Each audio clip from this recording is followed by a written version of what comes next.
Hello, everybody. How are you all doing today? I will take a self-care. Thank you, Rack. Just a moment here. Lemon and ginger tea today. I think it's going to help the old voice.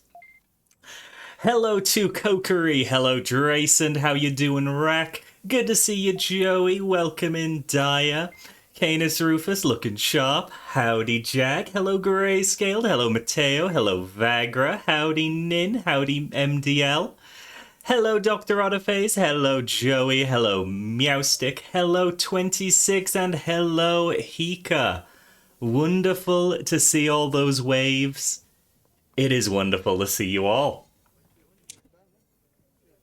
Today is indeed the first stream of 2026, and while it wasn't meant to be, it was meant to be the final stream of 2025, it does make it all the more fitting to do a Game Awards show when nothing can change. Nothing can change about what happened in 2025 now, so I'm in the clear. Like, there can be no excuses of... You know, oh, well, this happened at the end of the year. I was like, well, yeah, but I had the end of the year before I did the stream, so, yeah, whatever. What? Etchit's Grey Cloud sent over 100 bits and left the message, New Year, New Me. And now, making a new me by making you into more of new me. Ow, that was a peeper. Thank you for the bitties, Taze. I will pretend I didn't hear the threat. Hello, very good to see you. Hello, Sky, and hello, Nakora. Goodness me. I have spent quite a while putting this together, and I'm looking forward to getting through it. But first, let's go through the ground rules. This is my 2025 Game Awards. But it isn't just games from 2025 that we'll be covering, because I play a lot of games late. And I think that even the old games deserve a bit of love. Yeah, ground rules. Azzy is always correct. Yes, this is an objectively correct list. Nobody can actually argue with me. It is illegal. Nico Oh my gosh. 20 friends in. Hi, Neko. You have joined right at the start of the Game Awards with the raid message ready. Okay. It's great timing. Welcome in, Raiders. If you don't know me, I'm Azzy. Oh my gosh. I'm a silly critter on the internet, and I've got some Game Awards for you today. Kyo, thank you for the 37 months. Wonderful to see you. Soup. I was just about to go through the ground rules, so I'm going to get to that now. First up. Yeah, no, it's all my opinion. Don't take this stuff seriously. The categories are silly, and... yeah, I can't emphasize enough how little this awards show matters. This is just for fun, because fun is what games are all about. Okay, that's not always true. Games are art, and art isn't necessarily always fun. But by and large, it's about fun. Oh boy. So, second up, if my brain can actually catch up. The category of the game that feels most like a tummy to play. Okay, that isn't one of them, but now you're giving me ideas for next year. Hi, Breen, good to see you. And hi, Neko, with the wave. So yes, if you think that a game category is missing something that I played this year, you know I played it this year, you saw it, it's probably in another category. Only one... Don't listen to him. What? My words Miko? are facts. Objective facts. They're not. Now feed him to me. He needs to be in my tummy. You're getting uppity, Miko. You're getting uppity. Heck. Heck indeed. But yes. Every game can only appear in the list once. We have 20 categories today, split between three sections of the stream. We have the retrospective category of games that did not release this year.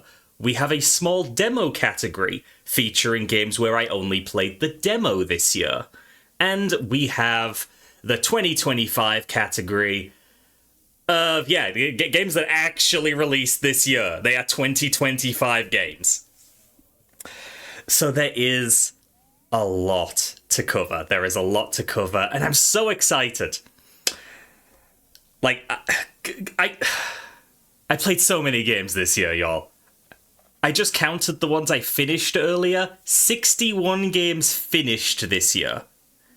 And there are plenty more that I've played and didn't finish or can't be finished, so I couldn't include everything that I wanted to.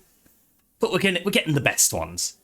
We're getting the best ones. You mean last year? I do mean that. Look, this was meant to air yesterday. That's my excuse, okay? Okay? Oh gosh, I was looking at my award show from like December, I think it was 2022 when I first did a Game Awards. We had a pure grey screen. There was no Miko. There was my own, like my old PNG tuber. There were no categories. I was just talking about games I liked. That was it. I cannot believe how basic we started off. Categories. Now we have cat and categories about cats. Hi, Washi, speaking of cats. And hi, Big O, speaking of cats. Looks Ray's a cat, right? Huh. You have not missed anything, Washi. Don't you worry. We're actually just about to get started. So, here's hoping everything works, because I have done multiple test runs to make sure everything works. Welcome in, Everest, and hello, Dar. So, let's get started, shall we? We will, of course, get started with our retrospective awards, games that didn't release in 2025, but I actually played them in 2025. Keeping in mind that Welcome aboard, Chinito's Man. Thank you for the follow. Much, much, much appreciated. Yes, if I played a game prior to 2025 and then just played it more in this year, I haven't been counting those. Kept the list a bit smaller that way. So our first category, and I'm sure a lot of you will be fond of this, the first category is the OMG A Kitty Award. This award is going to go to the best game I played released prior to 2025 that has a kitty in it. It's about kitty. It's a kitty award. So, without further ado, let's cover our runner-up.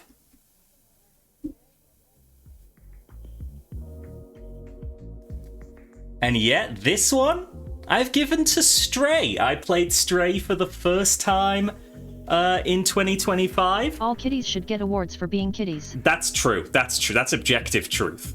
Kitties should get awards for being kitties. Thank you. Now, I am just going to do a quick check right now. This audio is playing for you all, isn't it? You can hear one of the pieces of the Stray soundtrack. Amazing. I just wanting to make sure all of the test runs were worth a damn. Thank you very much, all. But yes, Stray, a wonderful game originally released, I believe, for the PS4, in which you play as a kitty. And you are exploring a seemingly post-apocalyptic landscape and trying to figure out what's going on. You got a little robot companion, and you get to do cat things, like knocking things over and being a general nuisance. You are being a nuisance to a bunch of robots rather than people, but it's fine. It's fine. It's still nuisance, and you are still kitty. I really did enjoy this game. I really did. What do you mean, hey? What do you mean, hey, Viri?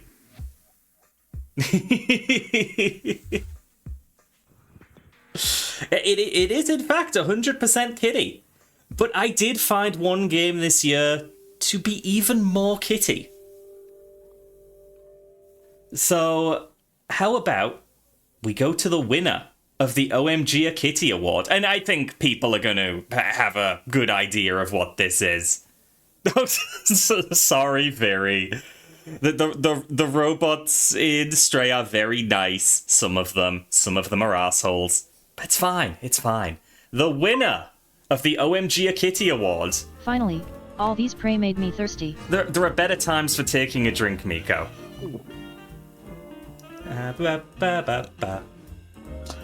Yes, it's Little Kitty Big City.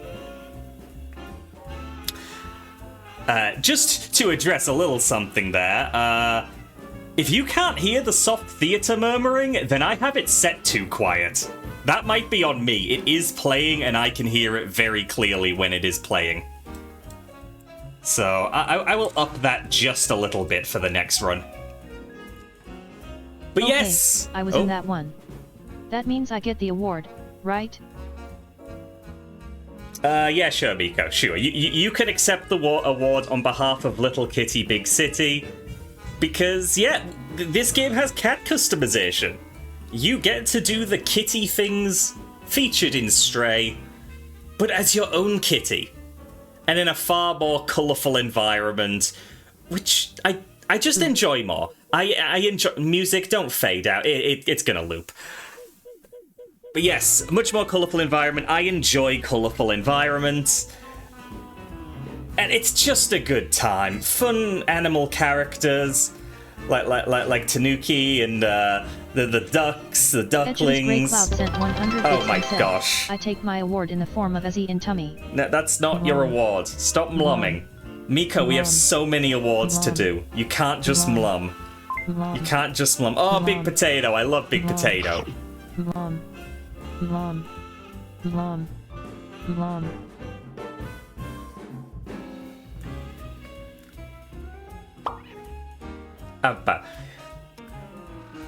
Hika, this is the first award we gave the runner-up to Stray, and the winner is Little Kitty Big City. That is all that's happened so far. Don't you worry. Don't you worry. You are still very early.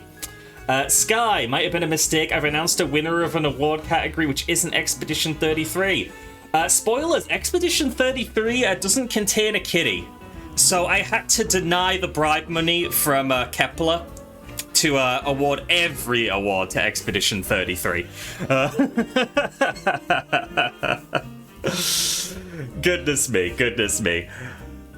But yeah, Little Kitty Big City, just a joyful game. I 100%ed it. I had a great time. I played it after I streamed it, just to keep enjoying stuff. Like, there was a mission that was bugged. I couldn't finish it during stream. It was a known issue. I went back and played it afterwards when the patch notes said they'd fixed the mission. It didn't actually do anything when I succeeded, except cross it off my list. But I was still happy to boot it up again. Great game. Great game indeed. Congratulations to Little Kitty Big City for being the best game with a kitty in it. Oh, and away it goes, and away it goes. I've made the theatre murmuring a little louder. It's just meant to fill in the silence just a bit between awards. So, second category, let's get right to it. This. Oh, okay, so we have mixed opinions on whether you can hear the theatre ambience. Sadly, I cannot account for everybody's sound setups. I know that it's a bit iffy for me if I'm playing it on my speakers, but it's very audible in headphones. You had like a single blur? Okay.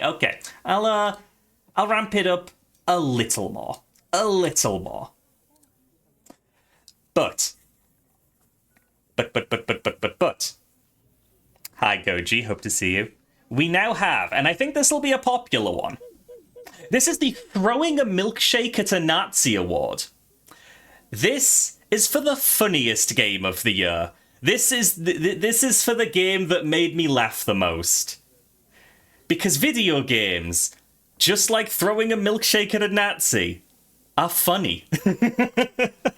So how about we go right to the runner-up? Let's go to the second funniest game of the year.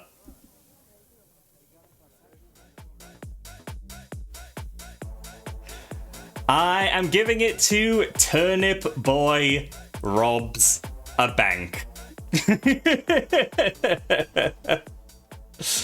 This was a wonderful, wonderful game. Like, okay, so for full clarity, all of these music tracks, like, are playing in the background at all times and just fading in when I start. So we're gonna have some moments where it's just the end of the song. Whoops. Lizard time. But yes. Turnip Boy is just a wonderful character. Just like Mega Heliolisk. Or not.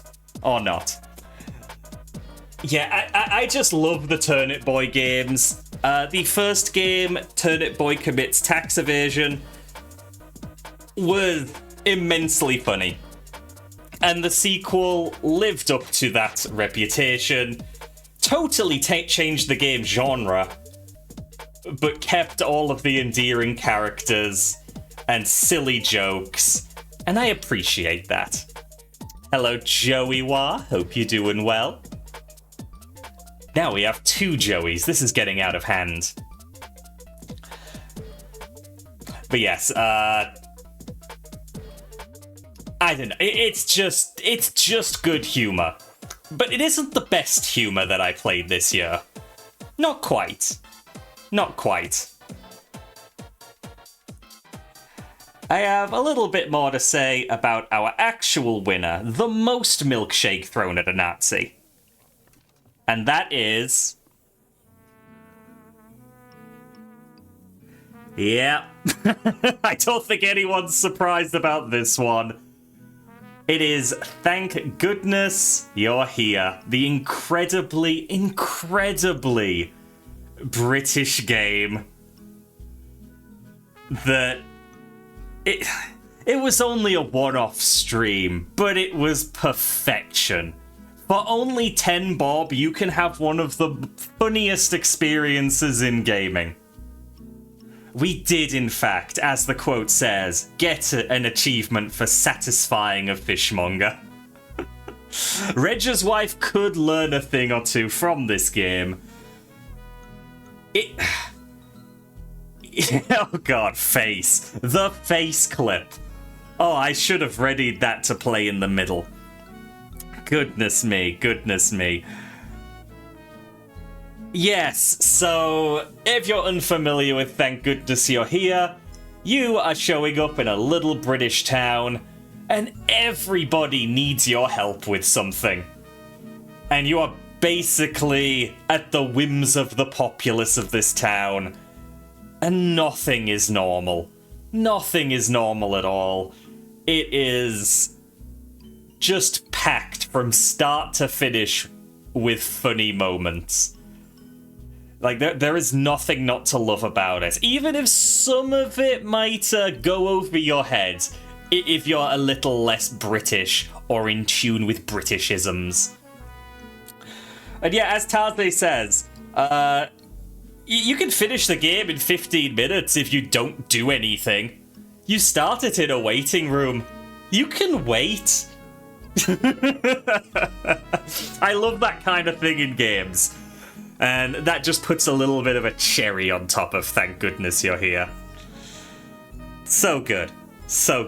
Abba. Just slapstick and non-slapstick. I can't say enough good things about Thank Goodness You're Here. I just wish it were a little longer. But at the same time, I don't. Like, maybe adding extra would have made it less perfect. I don't know. But I do know it gets the Throwing a Milkshake at a Nazi award for being so fucking funny. Oh, goodness. Right. This This is the part where I need you to bear with me. Because this was going to happen, and it won't happen again this stream, okay? It won't happen again. But we are about to do the Let Azzy Have This One award. This one's just for me, okay? I promise, if you can put up with this award category, we'll be right back to it. This is for the favourite fighting game of the year. These are the games I wasn't streaming, I was just playing in my own time. I've started liking fighting games. So I'm going to talk about fighting games just a little bit. I'll be done after this. I'll be done after this. I promise. I promise. Oh, goodness. I will take a self-care. Thank you. Now, before I get into it, I would like to give a special mention. Like, no other category has this. No other category has this. Hello, Greelson. Good to see you. I would like to give a special mention to BlazBlue Central Fiction. That is one of the games that I did not include in this list because I played it in 2024. I didn't really love it until 2025, but it is not eligible based on my categories, so Central Fiction was rad, but it's having to skip out of this one.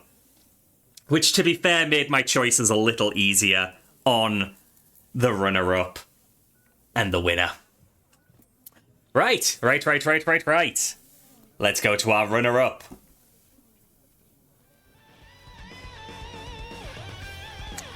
And yeah, turns out I like Dragon Ball Fighters.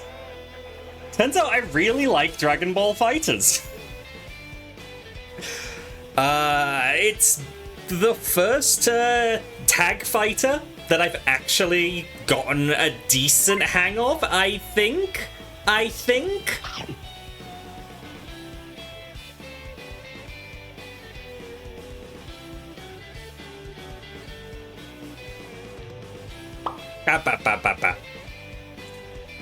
And yeah, like, I'm definitely not great at it, but I'm having a great time learning, and I've just been playing with Bryn. Just playing some casual matches against Bryn, trying out all the characters. I just have a really good time. The music I picked for the background is Android 17's theme, and he is, at present, my favourite fighter. He's the strongest, trust me. He's just the strongest. So yeah, Berry, thank you. How many times have I been eaten as a cupcake? 0, because Bryn does not play Boo, which I assume is how cupcakes would happen. Go. Even further beyond.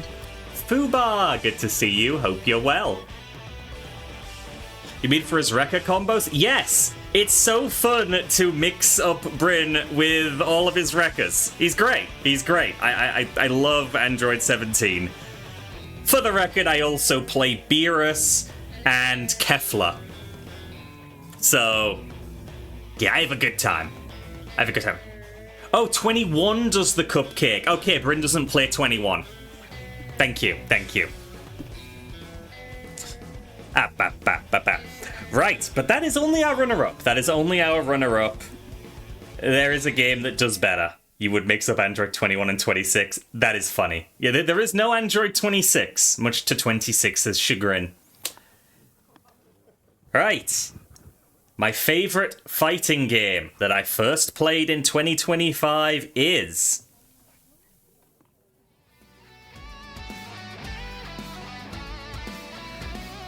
Yeah, I didn't expect this one. I didn't expect this one at all. I was told I would not like this game. I fucking love this game. Under Night in Birth, while having one of the most incomprehensible stories for me, is just mechanically so damn satisfying to play. Like, I find the mechanisms that separate it from other fighting games to be immensely satisfying to learn. And very notably, I think it has the best onboarding of any fighting game I've played. Like, the actual tutorial segments... Here's a loop in the music again. The tutorial segments are very well put together. The combo training is very well put together and lets you play at a slower speed to get used to the inputs before you commit to doing it in real time. And I just got right into it and learned several characters, which I can't do with some games. Like, I love BlazBlue Central Fiction, but I've only learned one character. I'm trying to learn a second, but I'm finding it really difficult. With Undernight, I'm just picking up a bunch of characters. It's great. I'm actually an Azuki main. I believe that's her name, right? Azuki, the DLC character with the ghosts. She's rad. I love playing her, even if I can't remember her name half the time. I've also taken up Ogre. He's a great character. I like Makava from the base roster, not just because he's a little bit Vaughny. It's just... it's good. It's good. It's really good. And, like, I was told I probably wouldn't like it because of how combo-focused it was, but I'm finding myself better at combos in this. It just... something clicks and things flow. And I can just sort of do combos off the cuff. I love it. I love Under Night in Birth, Sis Celeste. It's great. And Mackie, we should play. We should play. Like, I want to play more fighting games. They're fun, and I like them. And that's why I had to put this award in, because I needed to have a little bit of happy fighting game talk. Appa, you want combos? Wait till Persona 4 Arena Ultimax? I've started that. That was technically in the running for these awards. But I only got about an hour of play-in. So... yeah, it did take a step back for this one. It did take a step back for this one. But good heavens. Both Dragon Ball FighterZ and Under Night in Birth are very different, but I love both. I love both. As well as Guilty Gear Strive, as well as Grand Blue. I play fighting games now. Under Night is also a great pick in Xseed generally. Yes, there is an Under Night set in the Xseed card game. And those decks are really fun. Where does Grand Blue rank in this? It just slipped into third place. Just. But I do really enjoy Grand Blue as well. But when we only have one runner-up and one winner, something had to fall into third place, and I just have very fond memories already of playing fighters with Bryn. Bryn doesn't really play Grand Blue with me as often as fighters, so that just boosted it a little bit.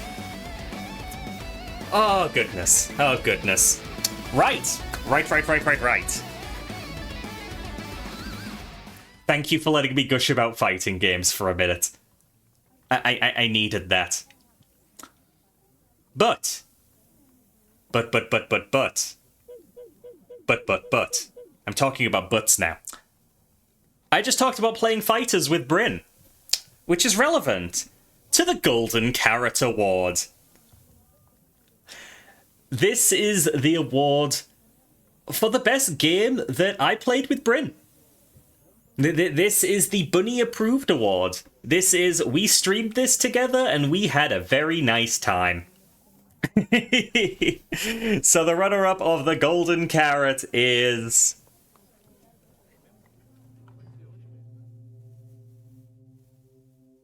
We Were Here Together. Now, this wasn't necessarily our favorite. Oh, that's true. The music got so quiet that the theater ambience tried to kick in. Goodness me. But yes, this isn't necessarily our favorite We Were Here game.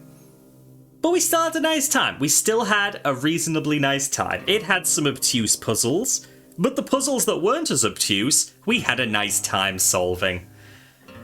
The premise of these games, of course, being that you are a pair of characters who are, at some point, be it at the start or a little later, split up and given walkie-talkies. And you are trying to solve puzzles.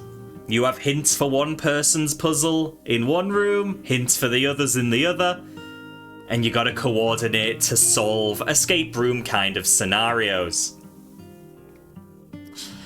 Hika, Gunfire Reborn was not this year, I'm afraid.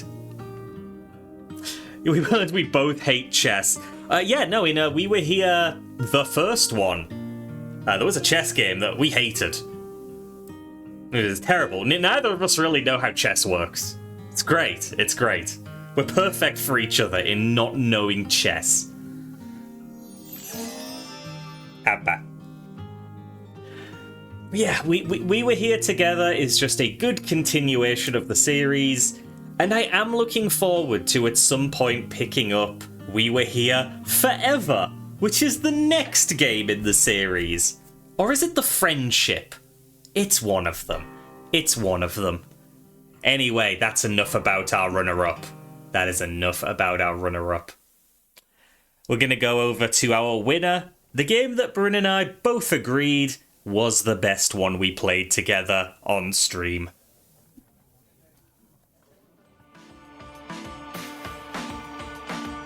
And yeah, Nobody Saves the World was great. Let's see you bunny hop your way out of my belly. Okay, I guess that bunny's going away, but Bryn's still here. Yeah, Nobody Saves the World was just a really, really fun cooperative game. You each play as a wizard who could...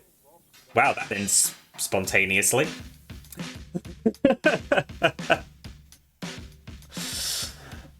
But yes, you have many, many, many different forms you can transform into. Loads of different kinds of... Oh, God.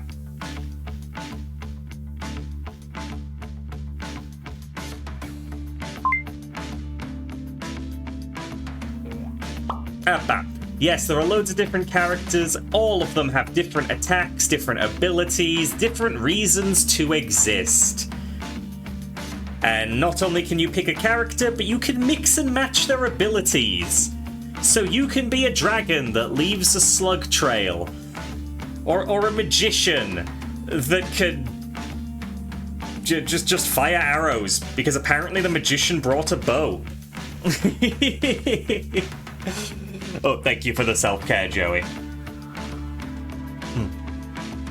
You know, Neko, the slug was one of my favorite characters, actually. Just a little guy. Just a little guy. But yes, not only did Breen and I play the full game on stream, but once we rolled credits, we played in our own time to mop up some extra achievements.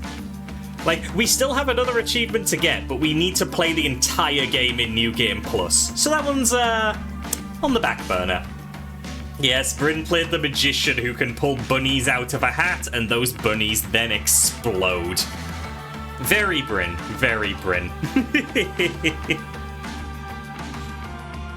Right.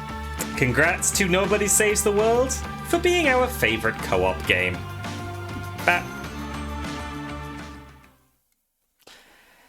And now we get into something arguably less pleasant. We are getting into the Brain Rot Award. This is being awarded to the two games that altered my mental state. These are the games that... Yeah, they changed me. They changed me a bit. For better or worse. Notably worse!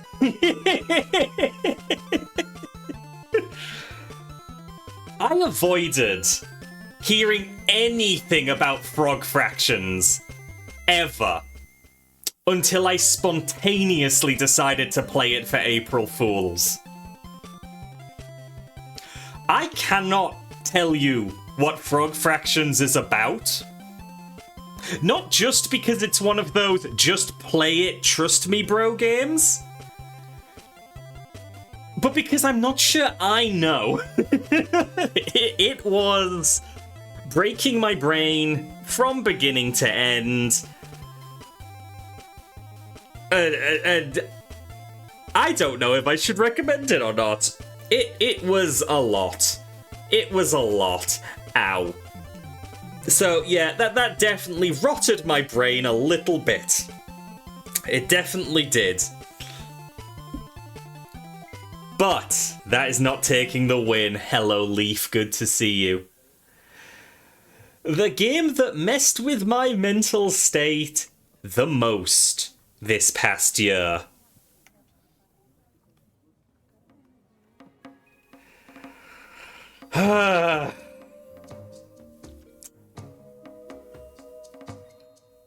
Look. It made me pivot. It made me change games midstream. I was so upset. I was so upset by Pikmin 3 and its bullshit that I had to pivot to a different game. I think I prefer Pikmin 2 to Pikmin 3, and Pikmin 3 is mean.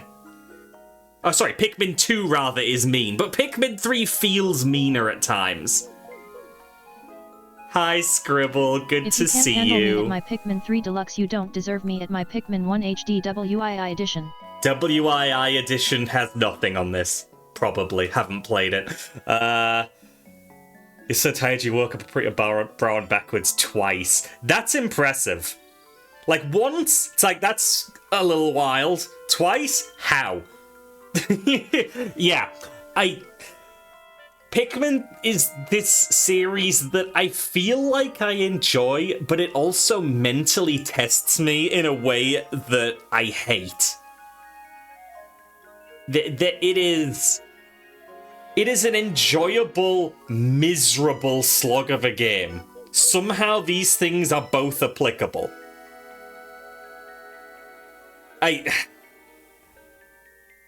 Seriously, you know what almost got into this section of the awards? Brazilian Drug Simulator or whatever. Like Brazilian Drug Simulator 3, or you know the one, the very Brazilian game I played. But while I was confused, Brazilian Drug Dealer 3, thank you. Yeah, while that game left me confused and flabbergasted, I played it start to finish. And it was great, but it dealt less damage than Pikmin 3, which outright made me change games. That's what ended up leading to this winning. I changed games. Technically twice, but the second time was because I finished the game not knowing I was at the end of the game. Oh, it ended so spontaneously from my perspective. So spontaneously. Anyway, I want to stop talking about misery and switch over to something a bit more pleasant. This is the surprise, it's fun actually category. This is going to be for a game that I didn't think I'd like at all. I had no reason to believe I would enjoy this game. But actually, I found it fun. The runner-up is... I'm gonna get so much goddamn guff for this one. Fucking Mighty Number 9. I didn't think it was that bad. I actually prefer it to a lot of the Mega Man games. Like, in the context of the Kickstarter and such, like knowing what it was promised to be, yeah, sure, I get it. It was a disappointment. But I think it wasn't that bad. If you just take it as it is, It's okay. It's a decent Mega Man style game. Kato jumping in to bring up controversy. Yeah, it's good to see you, Kato. Yeah, and like, but believe me, I was around during the time of the Kickstarter. I almost backed it. I almost did, decided against it. But then it released and everyone was disappointed and I just ignored it from there. But then after playing almost the entire Mega Man series on stream, This is secretly I figured I may as well game. play it. It's about someone who might play Eno. Might play Eno. Okay, thank you. But yeah, no, just as something I picked up for like a bargain price and just played it, it was a decent time. I can't, like, it made mistakes. It wasn't perfect. But I had fun. And that's what this category's for. That is what this category's for. So, congrats, Mighty Number 9. I do not think you are irredeemable shit. I think you're rather redeemable shit. But there was one game that I feel I should have hated a little more. A little more. And this will come as a shock to anyone who didn't see this playthrough.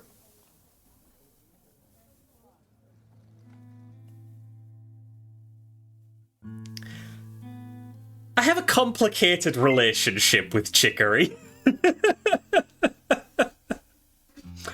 Chicory was a game that I was excited to play. But the thing is, I go into games blind. And I didn't know it was a game about drawing. I didn't know it was a game about doing art. So, my first stream or two of this game were miserable. You could feel how low my energy was. Like, I felt so drained playing those first couple of streams of Chicory. But something started to click partway through Chicory, and I started looking forward to it. I'm still not an artist by any means. Welcome But in, F.A. Segi. Thanks for following.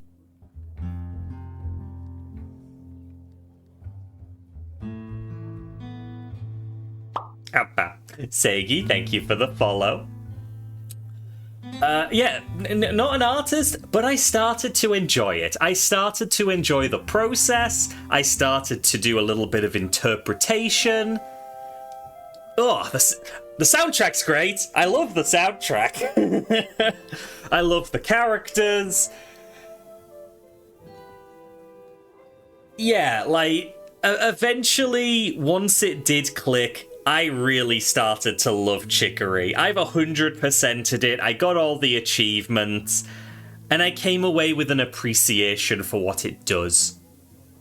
You remember catching a few of the later streams when you were enjoying it, so you didn't know you weren't having it at first? Oh, yeah, no, hated it at first. I learned that it was a game about art just before clicking go live, when Bryn let it slip. And I was like, what? And yeah. Oh, jeez. Did I see the special secret ending? Probably. My memory isn't the best, but I'm pretty sure I did everything. So yeah, Chicory, congratulations on pulling it back. Congratulations for making me like you, even if at first you made me feel like the worst person on the planet. Let's move on, shall we, to our next category.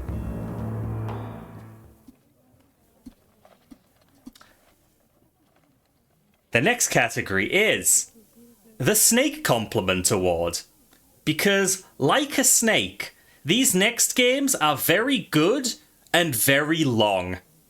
This is for the best game that took me a very long time to get through. But I like them, which is why I got through them. The Kiri Award. Look, I'm really trying with these categories, okay? Cut me some slack. Ikor, I hope things go well for you. Thanks for popping in, and do take care of yourself. So, the runner-up for the best game that is good, but also very, very long. This might get me in some trouble, but it's my awards, so...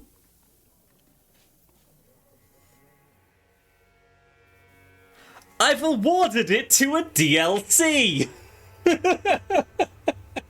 Because it's the only notable DLC I really played this year. I was looking for any opportunity to put this in a best DLC category, but there was basically nothing else. But you know what it was as DLC? Really, really, really substantial. Thank you for the sippy, Rack. Yes, Shadow of the Erdtree is a very big DLC. It took me many, many, many hours to get through, and I had a great time. But it also had some of the most difficult fucking bosses in any goddamn game I've played. And I haven't played every game on the planet. I'm sure there's worse bosses. But my gosh, some of these bosses, getting through all of them was an ordeal. And I kind of loved it. I don't want to do it again. No time soon, certainly. But I had a great time. A great, great, great, great time. Yeah, Shadow of the Erdtree is a damn good pack of content for Elden Ring. And honestly, I feel like it's kind of what DLC should be. You know? Like, this is harkening back to the days of expansion packs in my eyes. This is the big, big expansion to something you already love. And I appreciate that. Now, why is it getting runner-up? Because it's a DLC. You heard it in the chat. New sub goal. 1,000 subs and he replays Al of Elden Ring. Oh god, everyone would lose interest. Like, the first time, when it took me, like...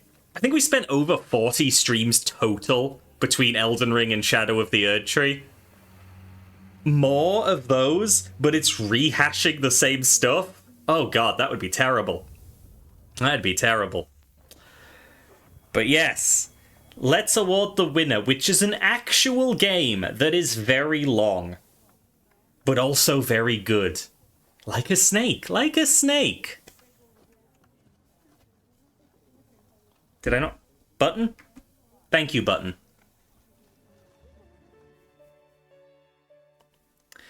So I've played a Persona game all the way through now.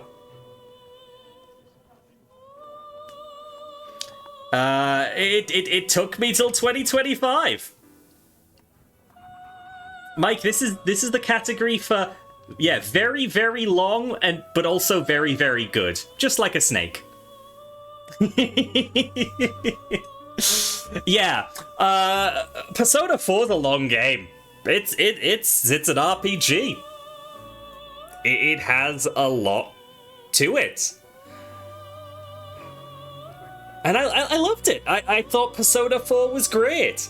I mean, obviously, no spoilers will happen here, because plenty of people will not have played it.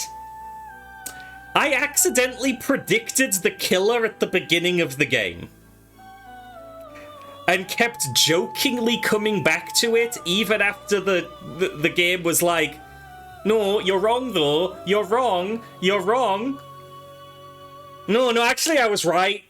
I was totally right. Like, yeah, Scribble could attest. Because Scribble knew all about Persona 4, so I was able to throw my theories out. And yeah, I just fucking guessed it. I shouldn't have been able to. I was just being a doof. But yeah, I played it in order to be able to play the fighting game. No, I just wanted to play Persona.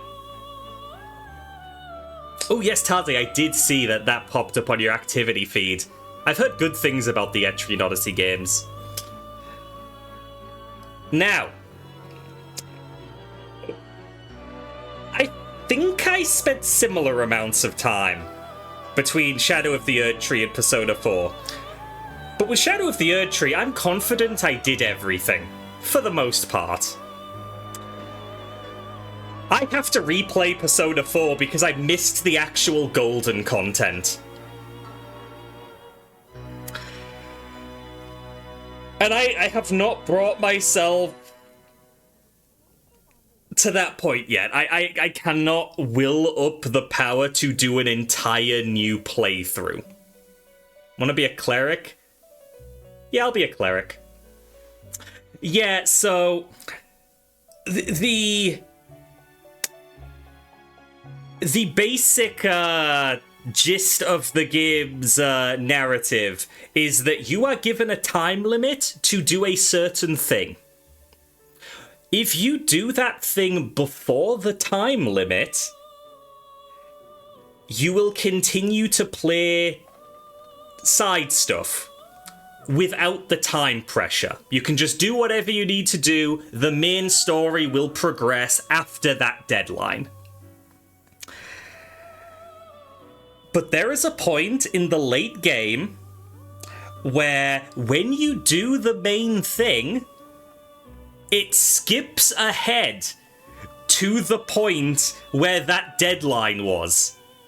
It is the only time it does this. I needed to have done a prerequisite to access the proper ending of Persona 4 Golden. And I could have, if I had actually used those days. I had anticipated just being able to continue up until the deadline, but it skipped ahead, and I hadn't saved in a rather long time. So, I have to replay it. I have to fucking replay it, because... yeah. Kinda hurts. Kinda hurts. For anyone who knows what I'm talking about, I was at rank 9. It would have been very easy for me to do it. I had over a week, but I thought, I'll get this out of the way first. Yeah, that was rough. But what I have played, like the base game, it's very good. It's very good. I like it very much. I'm looking forward to playing more Persona.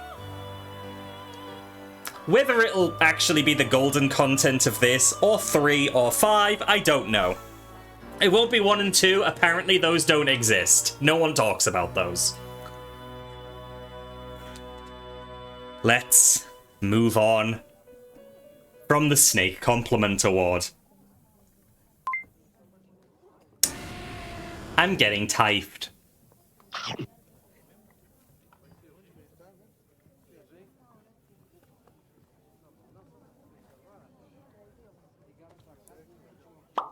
Papa.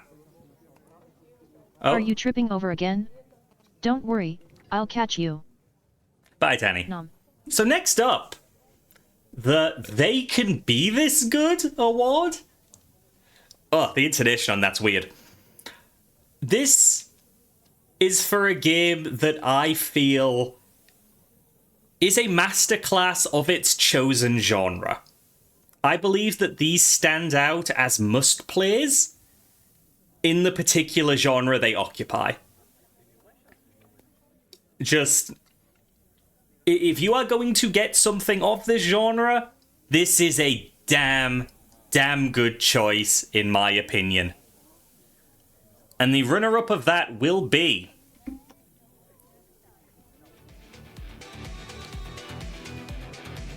Gravity Circuit. When it comes to 2D, like, run-and-gun platformers, along, like, in the veins of Mega Man, this is really, really fucking good. Like, I might prefer this to every Mega Man game.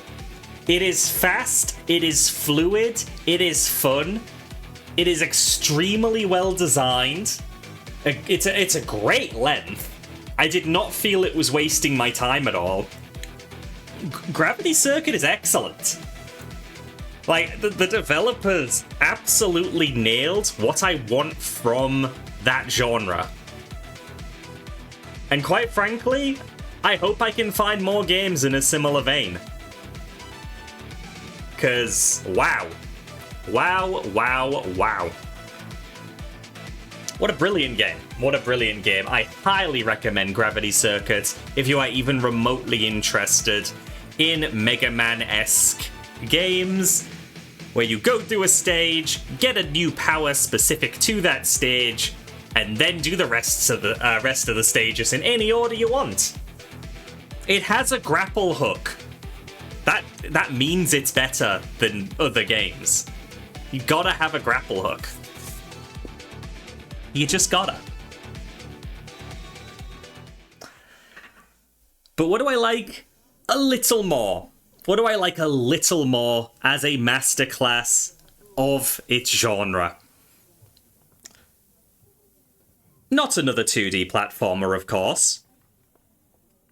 But it is... Cobalt Core.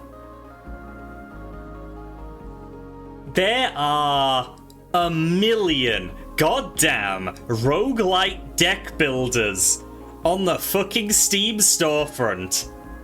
And this is one of the best. This is excellent. The only thing that stops this from being Peak is the fact that Peak released this year.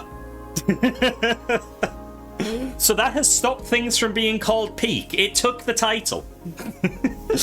But silliness aside.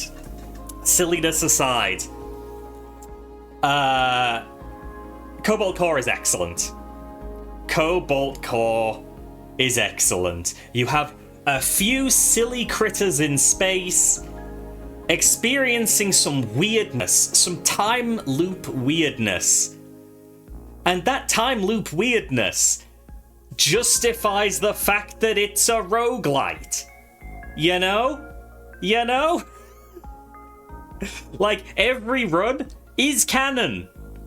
Every run is you going through another loop and trying to figure out why you're in a loop. It's Death Loop, but, you know, a roguelite deck builder. And yeah, the soundtrack is incredible. I love so many tracks in this game. So many tracks. And so, it's just as well that I'm going to linger on this a bit. Because I hope you taste better than your puns. I promise I do. I didn't go to pun school. I am lingering on this a little bit because we are in an ad break as per Twitch. So we're just gonna linger on this a bit so people can come out of the ad break and see what we've awarded this to. They won't miss any categories. But I didn't go to taste school either. But yeah, I loved every character in Cobalt Core. They were all so endearing, even if I didn't like the cards they brought to the table. Ow! Has gifted 37. Scribble, what the heck? What the heck, Scribble? Thank you for the 5 gift subs. Ow! If you just got a sub, Please do thank Scribble, and please do enjoy the emotes and the ad-free viewing. So yes, Cobalt Core, if you are going to get a roguelite deck builder on Steam, one of the many available, you could do so much worse than Cobalt Core. Abba. It is exquisite. It is exquisite.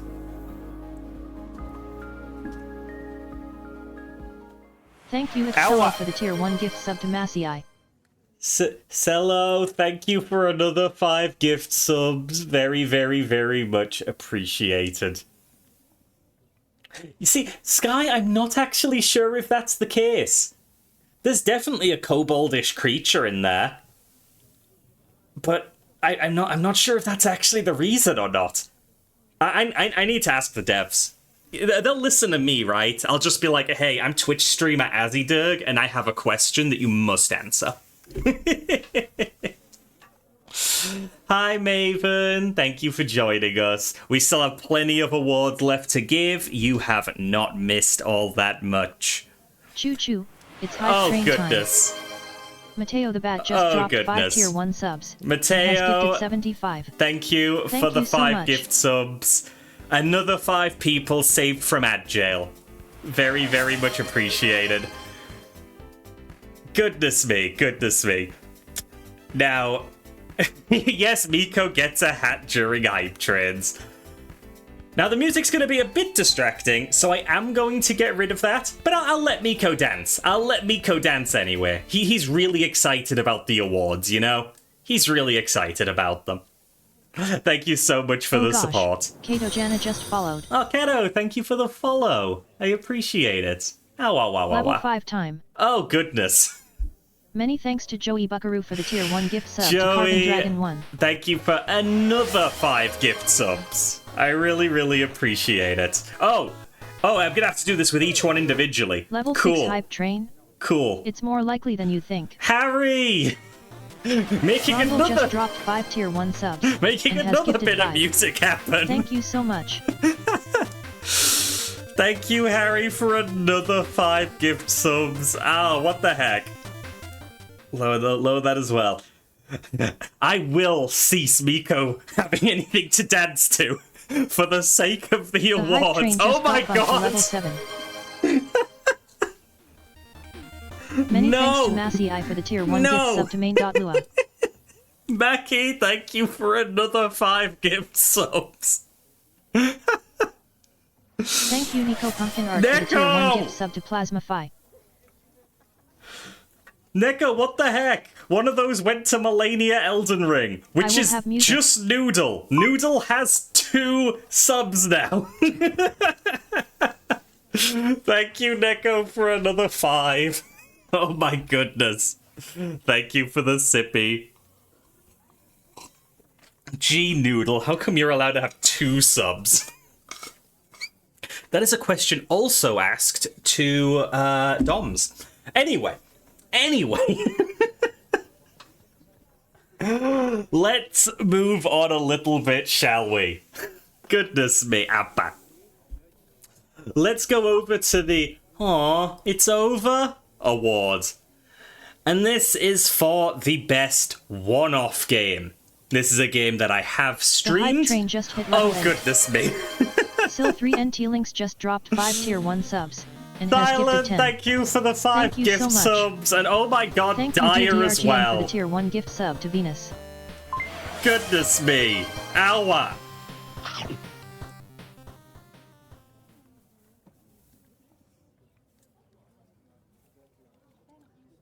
But without music, how am I supposed to dance? You seem to be managing just fine. How are we at level 8? I'm just trying to host an award show. I'm just trying to do a little better than Jeff Keighley.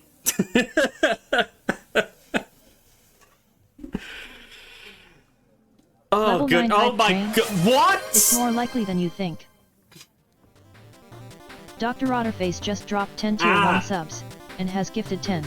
Otterface, what the fuck? 10 gift subs?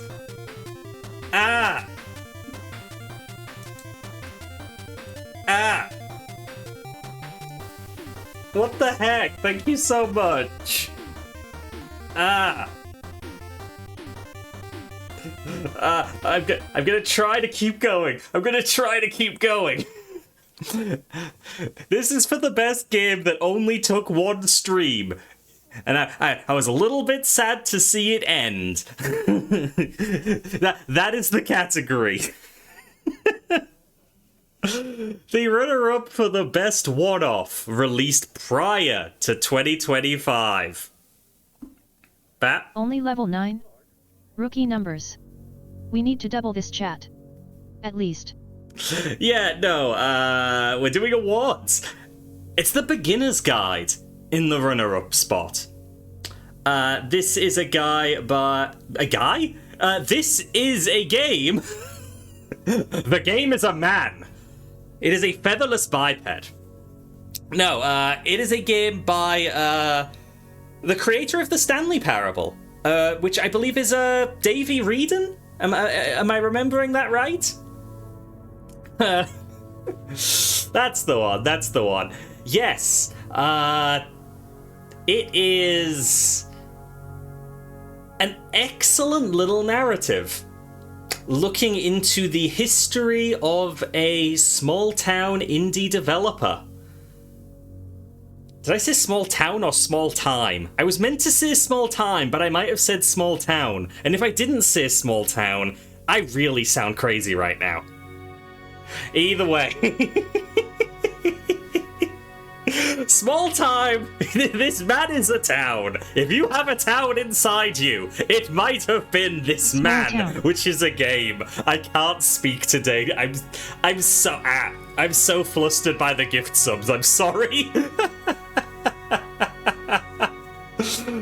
It is the story of a small indie developer from the perspective of somebody who enjoys their works. Ooh, a tasty deer. Bye, Mike. It is... Exodus Great Cloud sent over 100 bits and left the message. Bully the Azzy. Thank you for the 100 bitties. And now I'm a little guy. Now I'm a little guy. Goodness me.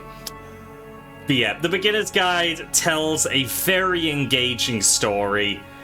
And, you know, it's one of those games that is arguably a game. It fits under the walking simulator banner. But I think it's thoroughly worth the money, thoroughly worth playing.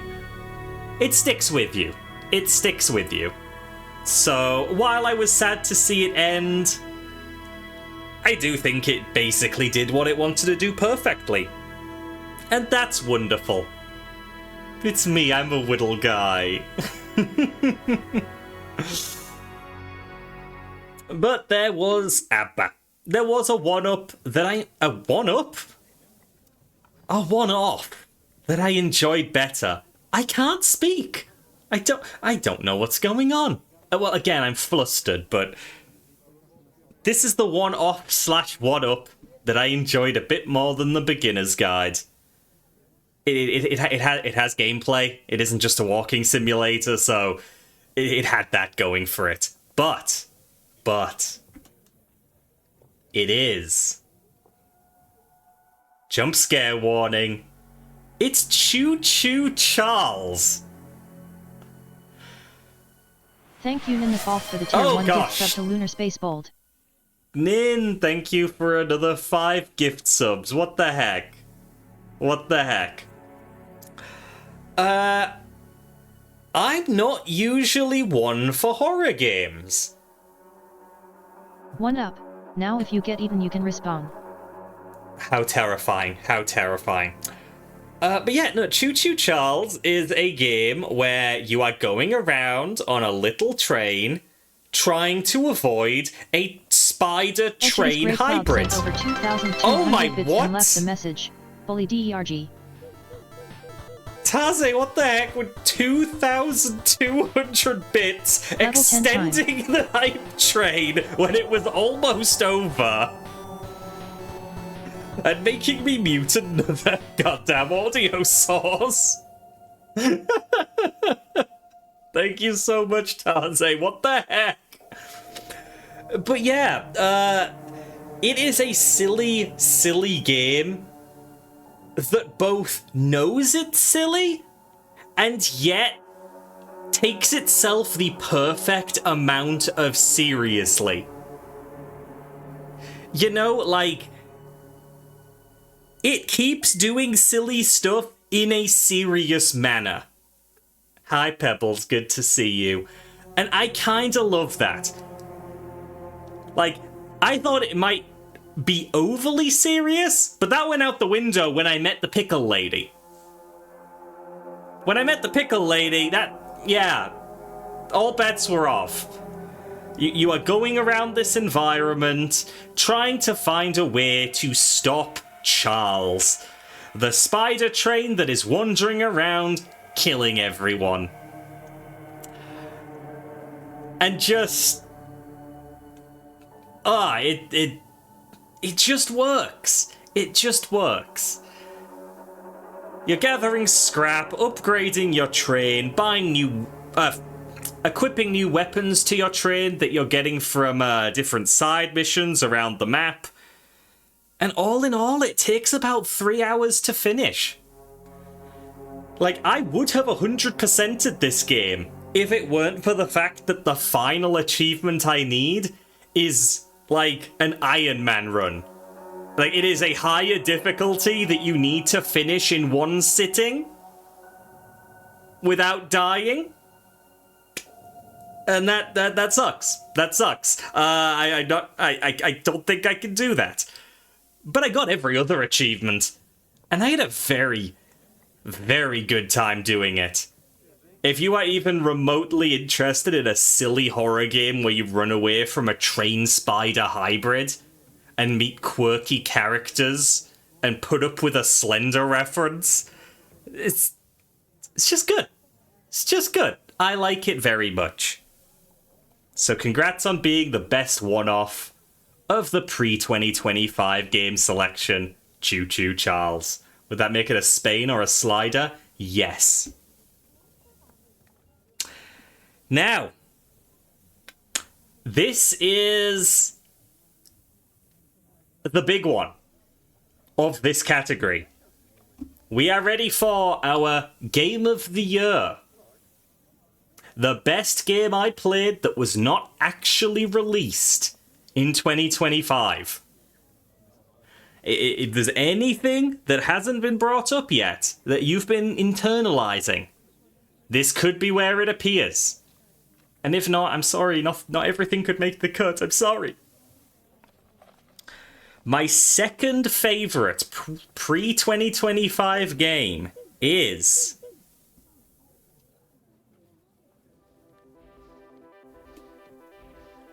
it's Bugsnax. This game slaps. I love this. I love Bugsnax. It was just a wonderful game to experience. I loved all of the Bugsnax themselves. I loved all of the townsfolk. Like, what were they called again? Like Grumpkins or something? Like Grumpuses, that's the one. The Grumpuses are some of the most human characters I've seen in a video game. Like, it was this perfect mix, as Vagra just said, of cheery and dark. It was just wonderful. We did have one of the voice actors in chat, and it was wonderful to have them around. They were really nice. And just... yeah, catching all of the different snacks was fun. Finding out the lore was fun. Through level 10 and had 10 friends participating. 60 gift subs and 2,300 bits. That's wild. Thank you so much, everybody. What's in my hype chest? What's in my hype chest? Rage out. Well, I am not raging, but I am out. Ayo. Thank you so much, everybody. Yeah, no, turning that woman into a pickle was fun. Like, oh, Moogle.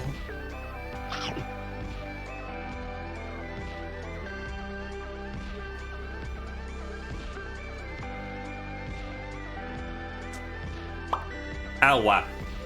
Yeah, what was it, Wumbus? I think it was Wumbus. I pickled Wumbus's wife.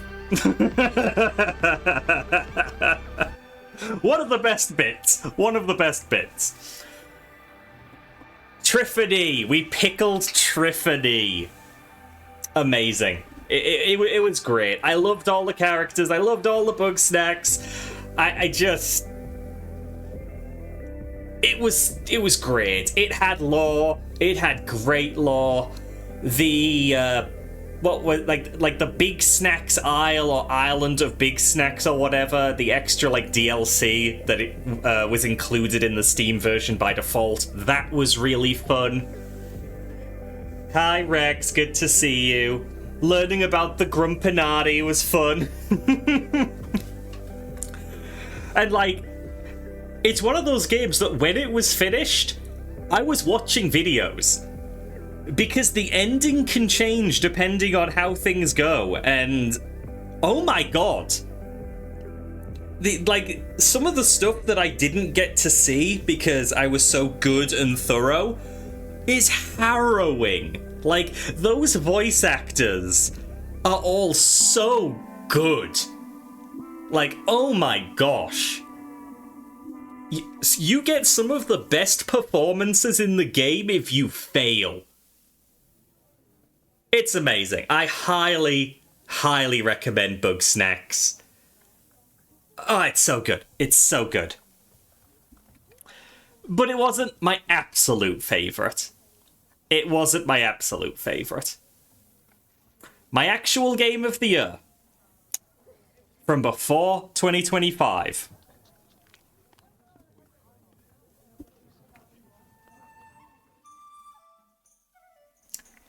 A masterpiece. Nine Souls is incredible. Just a phenomenal game. I cannot emphasize enough how much this took my expectations and exceeded them in every fashion. It's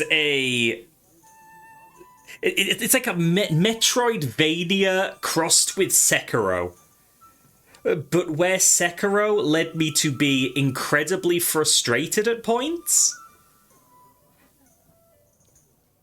this did it in a way that was more tolerable. I will say more tolerable.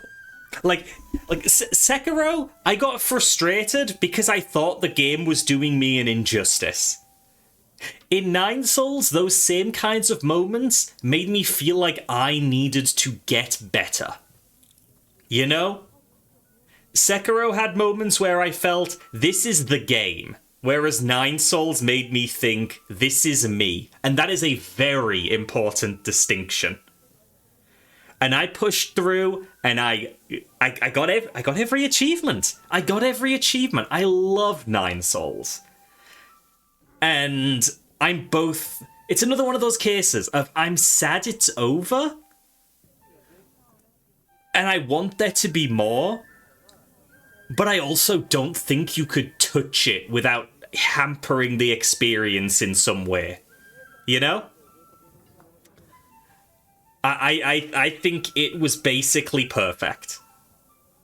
And I highly recommend that anyone who likes a challenging Metroidvania, or even just wants something with Sekiro-style combat, but isn't a Souls-like in the traditional sense. Oh. It's great. It's great. It's great. Gotta wait for them to make a sequel, 10 Souls. Relevant. Slightly relevant. But I won't say more, because, yes, Sky's one of my IRL pals, and I gifted her 9 Souls for our little Christmas gift exchange. So yeah, she still has to play that. She still has to play that. Go do it. Go play Nine Souls. Okay, not right now. No, watch the stream now, but play Nine Souls later. Right. That is my game of the year from before 2025. Huh. That was a lot of awards. What say we all take a break for a moment?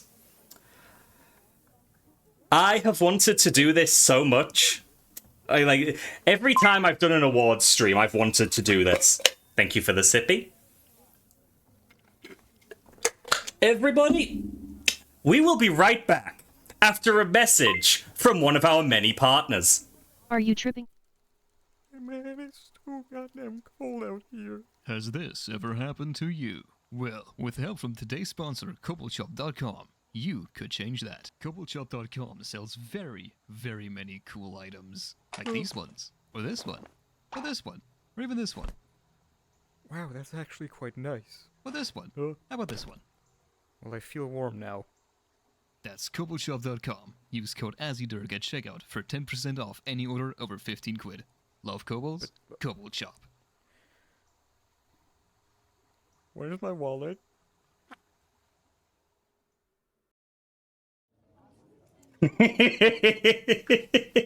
I got an ad break. Immense thank you for MDL. I said that I really wanted to put an ad break in the award show, but planned, I didn't have enough time. So I wrote up a silly script and then MDL just made it. He just made it. So yeah, full disclosure, I guess that was technically, that was an ad, but it isn't actually a sponsor. Kobold Shop has not paid for that ad spot, though that code is very real and it will get you money off. I do have a partner code, but I'm not actively being paid just to put that there. But huge thank you to MDL for making that ad spot. Amazing. Amazing. I'm so happy with how that turned out. So yes, that was basically us at the midway point. Now we go on to a much shorter category, the Demo Awards.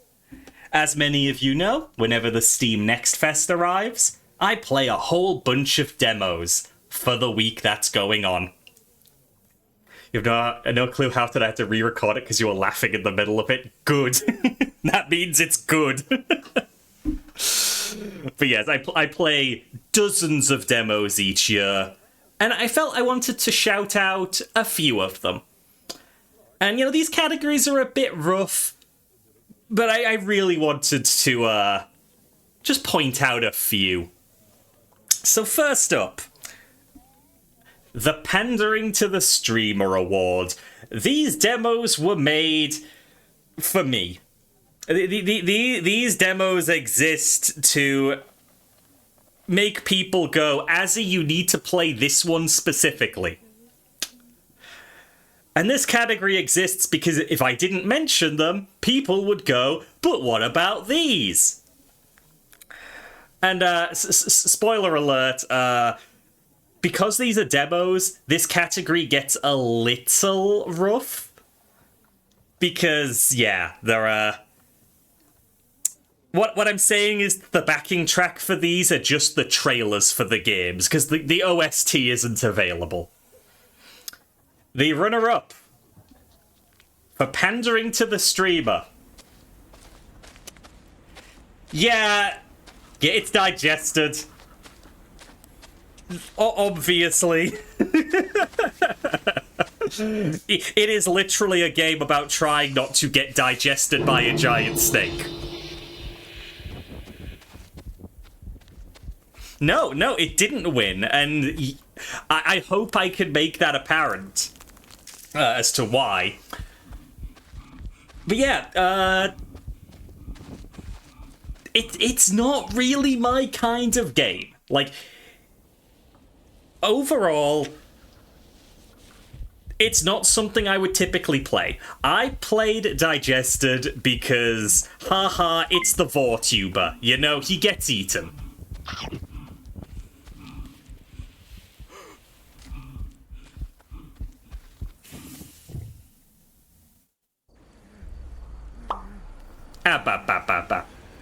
But yes, not my kind of game. The actual eating was censored in the demo, and it ran terribly, which made me feel extra bad because the developer showed up while I played it, trying to figure out why it was running so badly. So it definitely pandered to me, but it wasn't... it just, it had points against it. It had points against it, but I still recognize the pandering that it did, which is why it's here. Hope you're ready for more trailer audio, because we're moving on. Yeah, it's Gnaw. This one's much more subtle, but it is a... Yeah.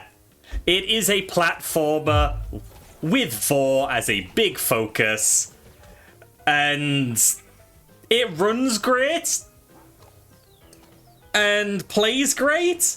It's more my kind of game.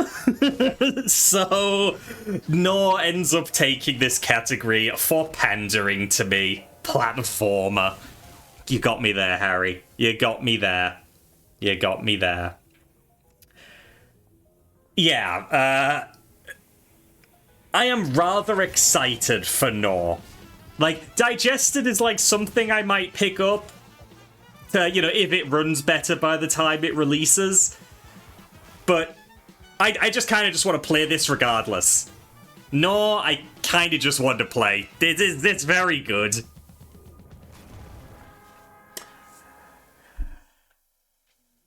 But now it's time for our second category of the Demo Awards, which is The First Hit is Free. These are demos that I played, and they've released. And I haven't got them yet, because sometimes I'm allergic to spending money. I actually just have a huge backlog, so, priorities are elsewhere. But these are the games that left the biggest impression, and are currently on my wish list, and I'm keeping an eye on the price getting just right, So, I've only played the demo versions, but the real one is right there. It's right there. And our runner-up, and even I didn't see this coming, it's Labyrinth of the Demon King. It stuck with me. It just stuck with me. This is a PlayStation 2 styled horror game that kind of feels like Kingsfield. And it just left me curious. It just left me wondering, what's all this about? The vibes were kind of immaculate. I don't know. I really, really enjoyed it. Also, it did have a kitty in it. It did have one of those cute two-tailed kitties. Heck. It had a surgical saw. But he was friendly. I think. To what end, I don't know. Maybe I would know when I eventually get it. But I haven't yet. It is... Yeah. I don't know. This is just vibes. I was looking through the big demo list, weighing up what would go here from the games that have already seen a full release, and I just kept going back to this one. So it had to take the runner-up spot. It intrigues me so much. So, congrats, Labyrinth of the Demon King, for just sticking with me. I will uncover your mysteries someday.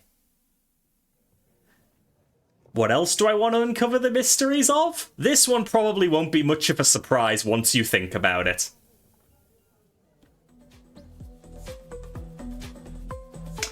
It is Ball X Pit. Howdy, Crazy Bunny. Welcome in. Happy New Year. Yeah, this one shouldn't be a surprise. I really liked the demo, and then the full version released, and it's winning awards. It's winning awards in much bigger shows. This one's making waves because it was really, really fun. And I haven't picked it up yet, but I also agree it was really, really fun. It was really, really fun. So, while Labyrinth had the vibes, this very much has the gameplay. I think that when I eventually get this, I will end up sinking a lot of time into it. I do not have any doubt about that. So, congrats, Ball X Pit! You got me hankering. And our final demo category, again, this is a short one. It's a terrible pun. Azzy-ticipation. This is the demo that I played that I am the most excited for that hasn't released. Like, I've had my taste, and now I just have to wait, because it's still not out. 29 months instead of yep. King, wonderful to see you. Thank you for the 29 months. I hope you're doing great. Oops, thank you for the sippy. Ran out of reviver seeds? Shame. Bye, Joey. Nom. Oh, that lemon and ginger tea really hits the spot. Glad you're alive, King. Glad you're alive. So, the second best demo that I played that still isn't out is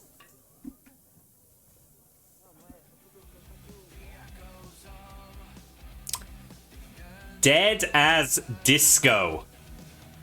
This demo was so good. This demo was really, really good. This is like if you made the Batman Arkham combat system a rhythm game. And it really works. And you're meant to be able to import your own music, and the soundtrack that they're providing was like really rad. I really, really want to try the full version of this when it's out. Like, I don't think there's too much to say about rhythm games. I don't have the words to articulate rhythm games. But it was responsive, and it was fun, and I liked it. You'd call it a rhythm-based Sifu? I gotta play that one. But yeah, Dead as Disco, I think the demo's still up. I'm pretty certain the demo's still up. So if you want to see what this game's about, go get the demo. It's worth it. It's great. I wish it had more to it, because I want to play more. But I'll have to wait. As will we all. But I'm even more disappointed that I have to wait for our winner. Thank you, Grill. Aero Machina. Yeah, it's a tiny bit of furry bait. A tiny bit. You do in fact play as some kind of plane critter. And I don't know, the presentation of this game is excellent. It is excellent. It reminds me of a late PS1, early PS2 kind of polygonal visual style. And it just plays really, really well. Your character is part plane, and yeah, it takes advantage of that. You've got great movement mechanics. You've got satisfying weaponry. The platforming is great. The combat is great. And the characters that are communicating with you during the demo seem great. Yeah, I think Aero Machina is the one to watch. I definitely intend on grabbing this when it's out. And yeah, I will hoof some Aeromorph chemtrails, because apparently it's fun. Apparently it's fun. I have probably just described a kink. I really shouldn't have said that. Hopefully the final release is as exquisite as the demo was. And that's a quote now. Thank you, Scribble. Thank you. Appreciate it. Oh, cool. Now we have silence.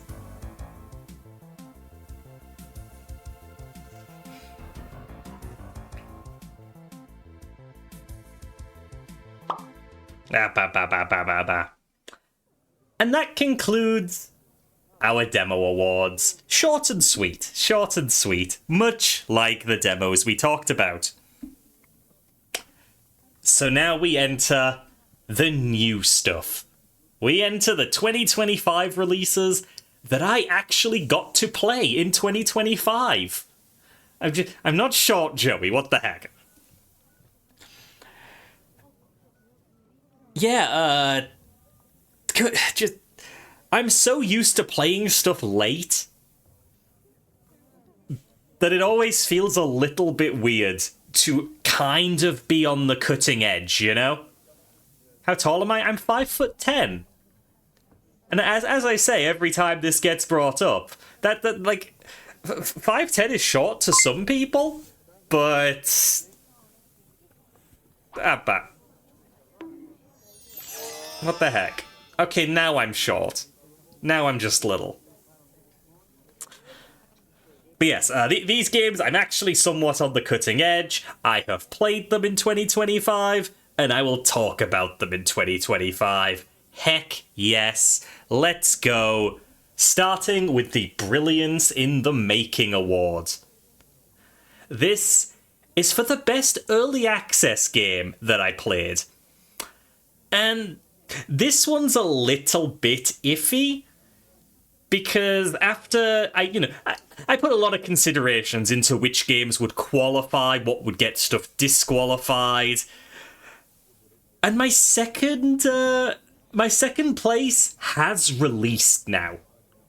But all of the early access games I had played that haven't released yet were disqualified for another reason. But so bear with me as I present my favourite early access game that is actually out of early access now.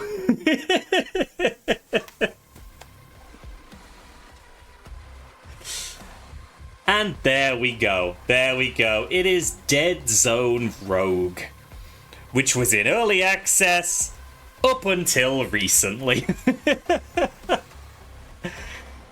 Dead Zone Rogue is a first-person shooter, roguelite kind of deal. That's just fun. You get a room, and it's full of enemies, and you start each room invisible, with complete freedom to do whatever you want without the enemies reacting to you. So you're sprinting around, seeing where their positions are, and they will not do a thing until you actually start firing. Didn't I play this with Bryn? I played this with Viritage and King. It was actually part of a Dead Drop promotion, but like, it was just great. Yeah, Viritage, your full legal name. Viritage and King and Court. But yeah, having that planning step before doing each room, it just kind of brings everything together. There's nothing like stacking a bunch of explosive barrels next to a particularly annoying enemy in the hope that you can take it out before dealing with everything else. It's fun. Don't talk back, main.lua.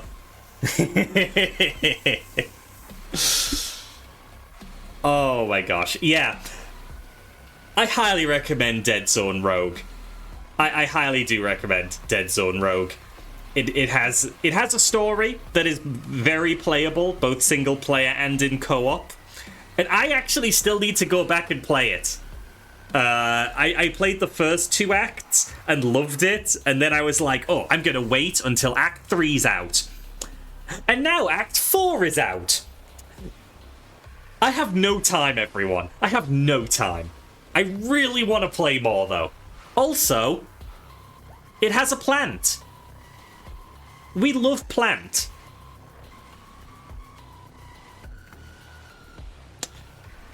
Goodness me. Goodness me. Dead Zone did make me a heck of a botanist. Ah.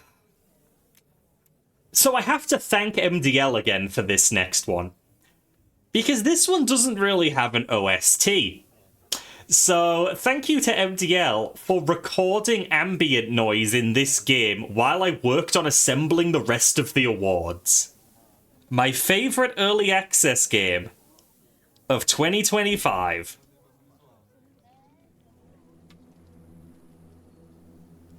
Is Project Silverfish. Yeah, it's just solid. It's just really, really, really well made.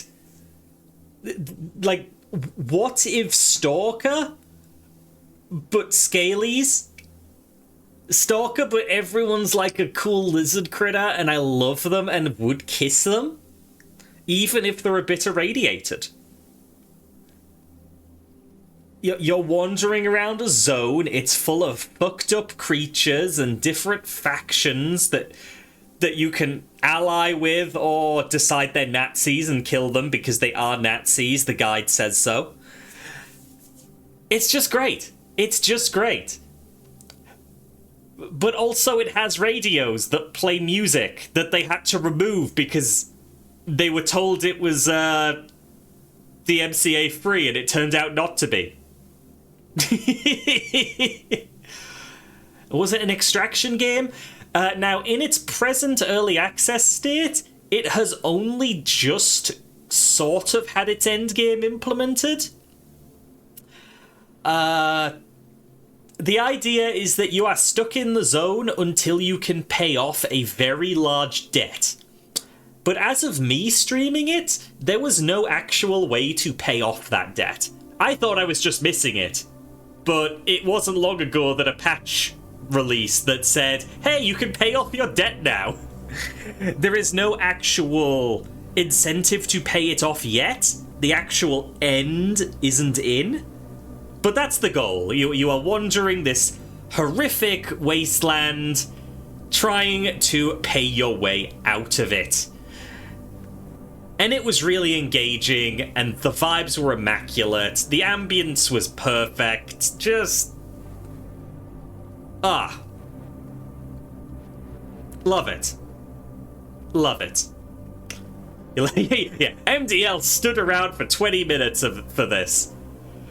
I asked him to do a couple of minutes, but he did like 20, so I have a very big audio file playing right now.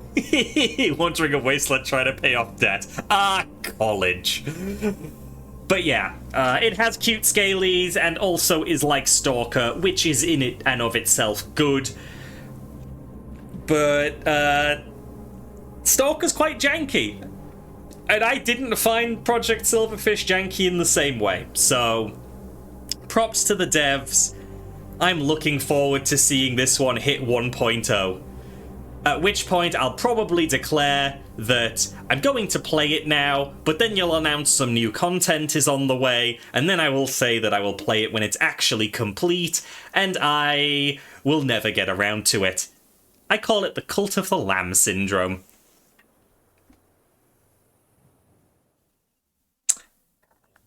But moving on.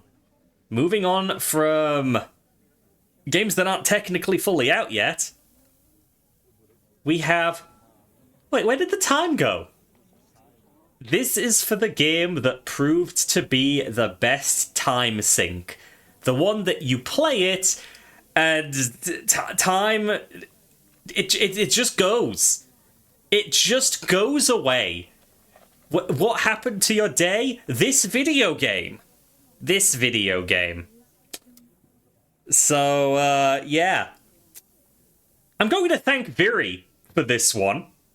I'm going to thank Viri for this one because this game also doesn't have an OST, and I needed gameplay noise.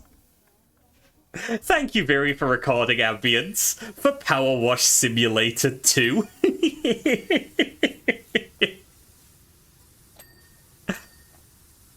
These streams disappear.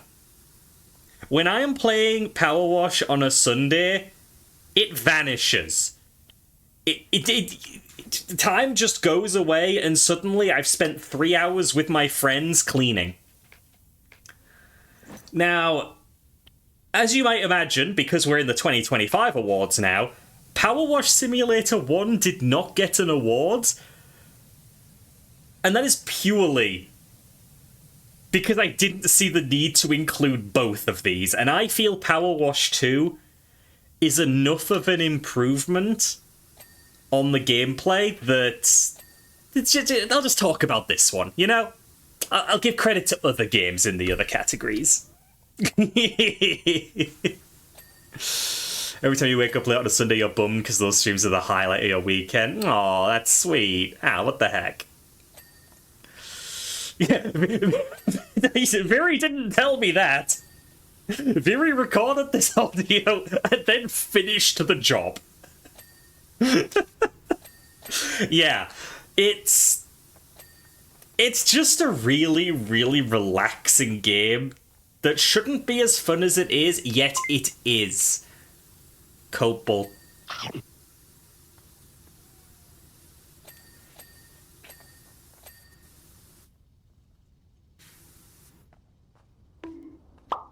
Ow. So yeah, I will keep playing Power Wash Sim 2 on this channel, and I will probably 100% Power Wash 2. And then they will release DLC, and it will add more achievements. So I will buy the DLC, and I will play the DLC, and I will 100% the DLC. It's just that good, and it shouldn't be, because all you're doing is cleaning, and yeah. Time melts away. Time melts away. Congratulations, Power Wash Sim 2. I am going to lose days of my life to you. Just like I'm going to continue to lose days of my life to our winner. Which shouldn't be a surprise to anybody. I need to thank Viri again for gifting me this. I've racked up some playtime on this one. And like, it's only 32 hours. But I haven't owned it for that long. It is. Megabonk is so good. Like, it does something very, very simple on paper. It takes the Vampire Survivors formula, the bullet heaven, if you will, and it just adds a dimension. It lets you jump and move around in 3 dimensions.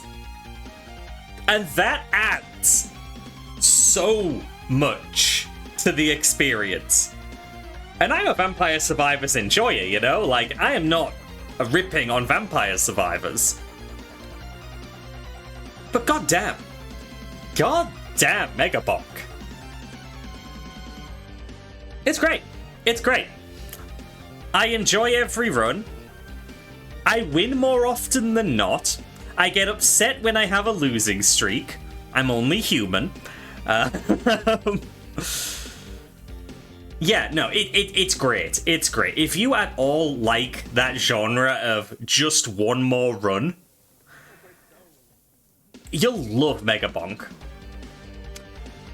And, like, it does have a bit of that internet humor that some people loathe, but honestly, I find it charming. Like, when I die... Maybe him skill issue? Maybe that's what I want to hear. Maybe that's what I want to hear, you know? Maybe him skill issue.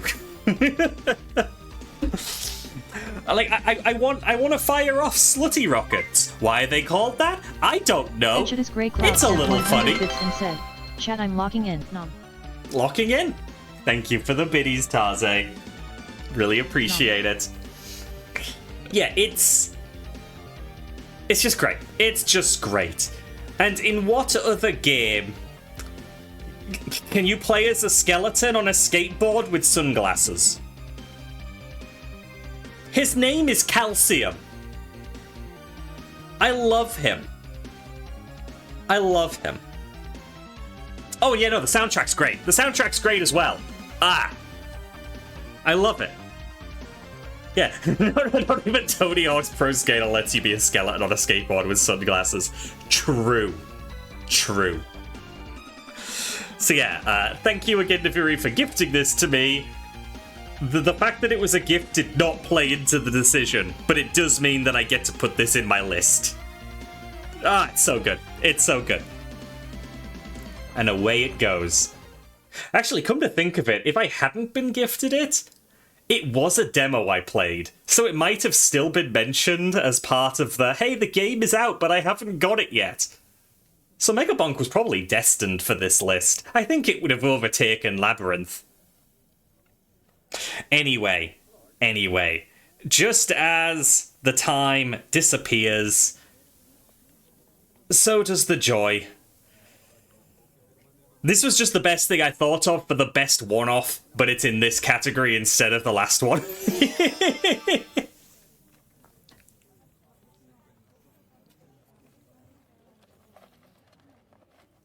Mike, your years are very off. There we go. Yeah, I think it was 2025. It was 2025. I played the Megabonk demo. But yes, joy is fleeting. This is the best one-off that I played that made me happy and then left me. Shame. But our runner-up for best one-off of 2025 is... I'm gonna annoy some people here. A game about digging a hole. There is something very primal about the desire to just dig a big hole. And that's what the game is. You get a new house, you have a backyard, you dig a hole. So that's the game. You dig a fucking hole, and then you've dug a hole. It was all you. You did that. You dug that hole. It just has an excellent simplicity to it. And, you know, not to talk of the actual, Azzy loves jumping in deep holes. Ignoring that from Miko. Ignoring anything story-related, because there is a very rough story to it. I just think it was satisfying. Digging a hole really deep and suddenly finding Earth. It's more likely than you think. Yeah, I just enjoyed the game about digging a hole. Dug a hole, had a nice time. That's it. That's the whole thing. It's good. Little tidbit. This game actually spawned 1 million knockoffs. Like, console eShops and mobile app stores were filled with games about digging a hole. It became one of those asset flip kind of trends, you know? Like, people just kept releasing things that looked exactly the same and were about digging a hole. To the point where the developer ported it to console and mobiles very recently, just to say, okay, here, it's the real one. Like, I know 1 million people have basically released my game on other platforms now, but, like, this is actually from me. There, have it if you want it so much. Great. After months of having games about digging a hole, you can finally play a game about digging a hole on the other platforms. Yay. So yeah, if you want to support, like, the OG game about digging a hole, do so. Because the dev had to put up with a lot of copycats.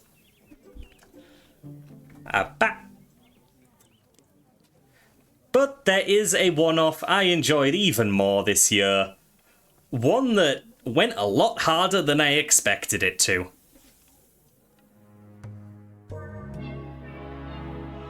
Y'all remember when I played Fly Night? That was such a fun stream for me. Fly Night is a first-person sort of Kingsfield-ish thing. But, like, you are a Fly Knight, and it has a very, like, low-poly RuneScape-ish aesthetic. And it was just really, really, really good. It had fishing. It had fishing. So like, Nin, I know you're there.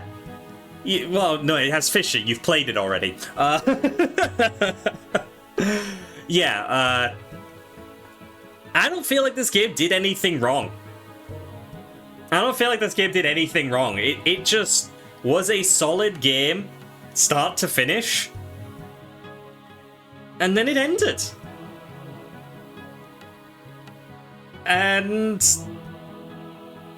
I hope we see more of Fly Night someday, because it was just excellent.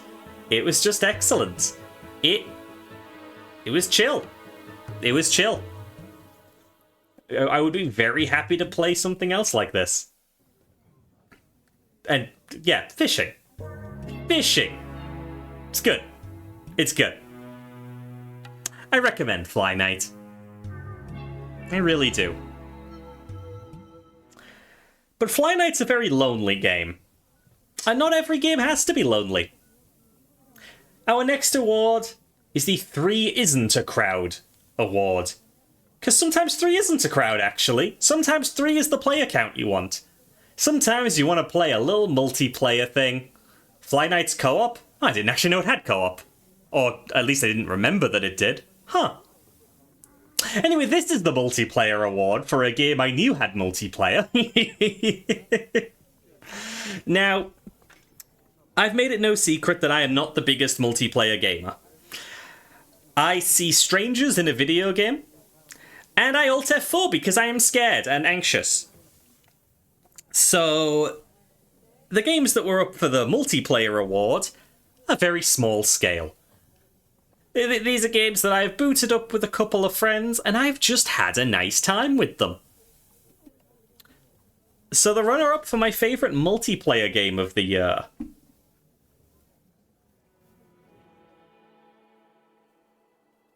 is Elden Ring Night Rain, making Elden Ring the only thing to appear in this thing twice, technically.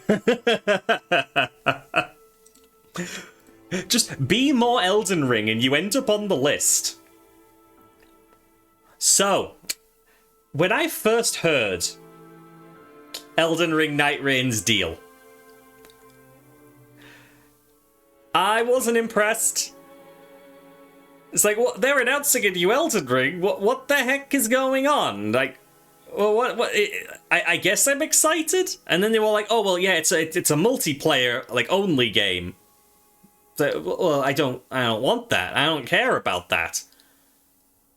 But they got into more detail, and they talked about how it was actually 3 players.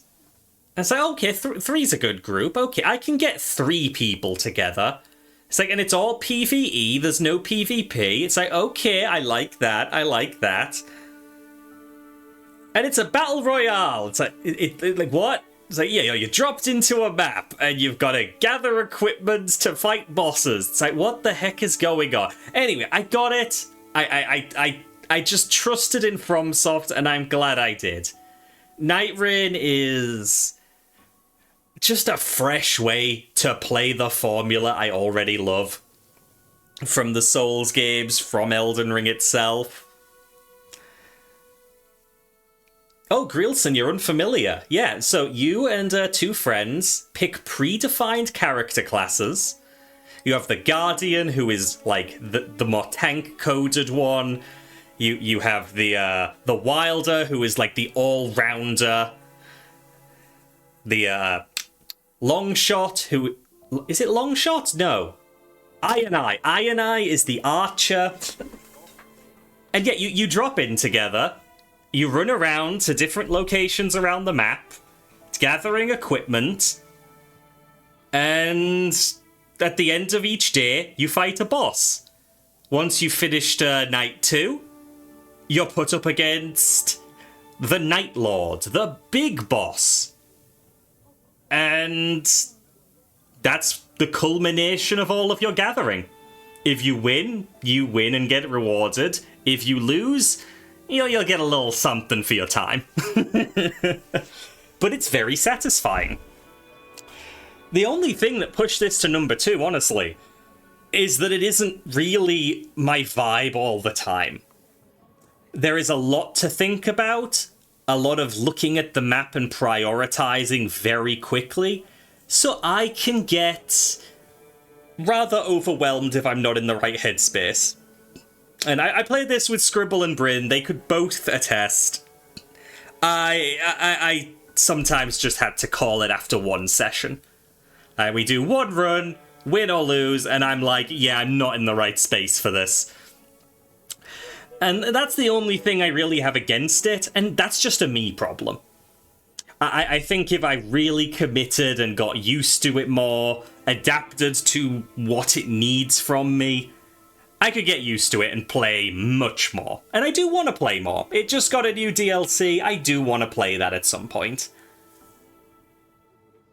But yeah, it hasn't always been for me at any particular moment. But I do love it very much when I am in the mood. So of course, there is something that I am in the mood for more often. And yeah, I feel it kind of fits my aesthetic more.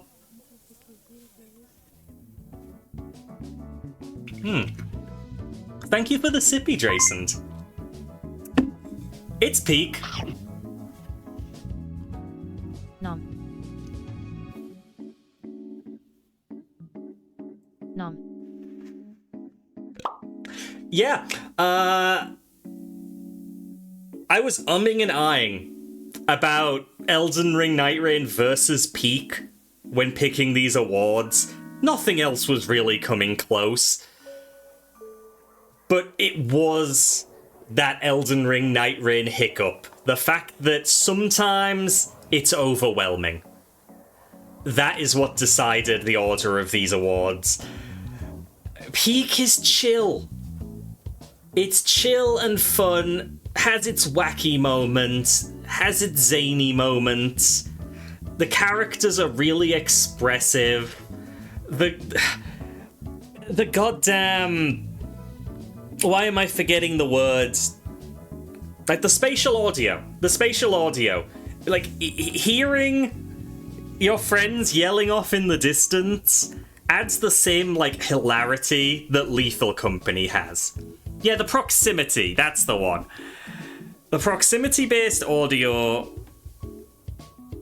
just adds to the game in such an amazing way. Like, Bryn rushing up the cliff faster than the rest of us, and then in the distance you just hear, ah! It's great. It's great. Yeah, I really like Peak, and I haven't played it anywhere near as much as I'd like to. I want to play this much more. It's just been about finding the time. But I want to grab Scribble, I want to grab Bryn, I want to grab Neko and Joey and Mike. I want to play more Peak. I want to play more Peak. I need to find time for it. It's good. Am I going to play Big Walk when it comes out? I'm really thinking about it, because those are the same, like, vibes. This is so skibbity peak. Thank you, Miko. If you grab the game, can you be grabbed for Peak? I'd play with you as well, MTL. Like, all of this is just theory. I always want to do stuff and then don't find the time. But I promise anyone who picks up Peak, you'll have fun. Even if I don't have the time for it to join you, you will find players. And it's great. It's great. I love it. I love it. Just... It's a good time. It's a good time. However, I do believe that Bing Bong Airways should be investigated for incompetence. I have never had a successful flight. I have never had a successful flight. We always crash. I'm not sure if it's a bug, but we keep crashing. It's unsafe. It's unsafe. I shouldn't have survived as many airplane crashes as I have. It's weird. It's weird. Not a fan of Bing Bong. TBH. But yes. That is our best multiplayer game. Which leads us to... Real quick, I will address Mateo. I feel like Peak is one of those games where you risk playing like 3 times and then never again. But it's also really cheap, and those sessions will be really enjoyable. That's the way I see it. That's the way I see it. Also, Peak was like a game jam game. Like, they keep fixing bugs, and then in the patch notes explaining, hey, yeah, this is something we didn't really consider because this was just a game jam game, but we're actually fixing it now. Sorry. Goodness me, goodness me. We're about to cover the obligatory Nintendo Award. And this is because I realized that I wasn't covering a single Nintendo game otherwise. So, yeah, this is for the best game I played on my Switch 2. Because I felt like I should talk about some Nintendo games, even if they don't fit into the other categories. Oh yeah, I guess Pikmin was there, you're right.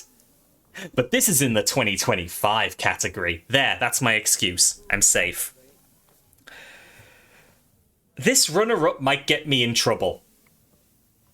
This runner-up might get me in trouble. My second favorite 2025 Switch game. And I need to emphasize, I'm saying Switch and not Nintendo because you know how first party, second party, yada yada. My runner-up is Donkey Kong Bonanza. This plays amazingly, and I have not had time to play much of it. These awards are controversial because I have to go by what I have been playing. I think I'm in like the second world, like the second zone of Bonanza. I've only got a couple of hours in it. It is so early for me. And I think in a parallel universe where I had played less of the winner and more of this, it would have been swapped. This would have been my winner. I think this has a very, very good case for being the best Switch game of 2025. I just didn't play it as much as I'd have liked to. And it pains me. But yeah, no, it takes a series I've never cared that much about in Donkey Kong, and they make it play amazingly, you know? It controls great, the destruction mechanics are so fun. You want to destroy, because destroying is fun. Breaking stuff is fun. Just collecting everything is fun. Yeah. I want to play more of it. I want to meet more of the characters. I want to get through the whole thing. But I haven't had time. And that's the only reason it is taking the runner-up spot instead of the winning spot. And yeah, Bonanza being the runner-up really isn't... I don't feel it's a controversy in and of itself, but it becomes a controversy compared to our winner. Because I played it so much more. And it's Pokemon Legends ZA.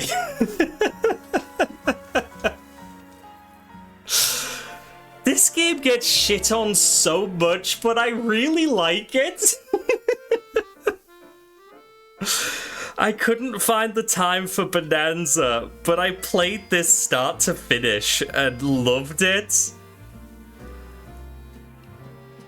Yeah, the controversy is what's above Bonanza, because I beat this game. I barely played Bonanza, but once, like... Oh, Joey, yeah, that people have been shitting on this game. Like, I would say it's more of a mixed vibe, you know? I see a lot of people absolutely dunking on it. I see some people saying it's alright.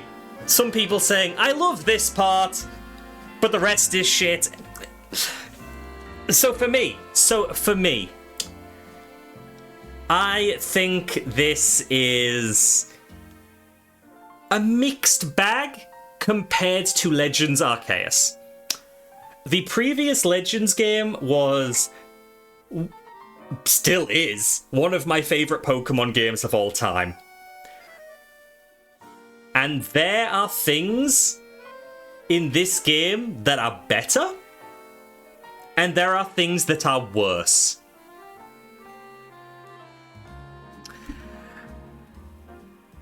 But ultimately, it results in a game I just had a great time playing.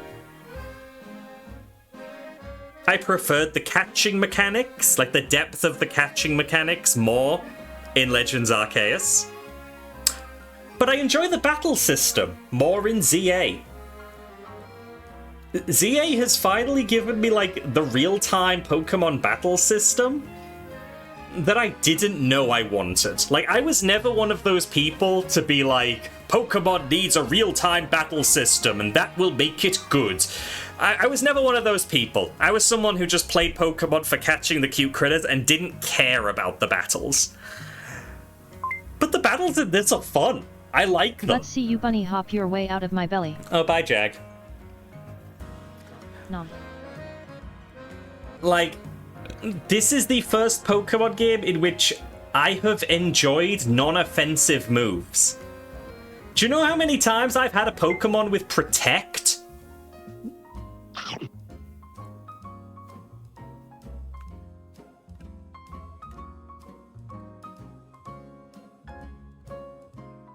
Zaza.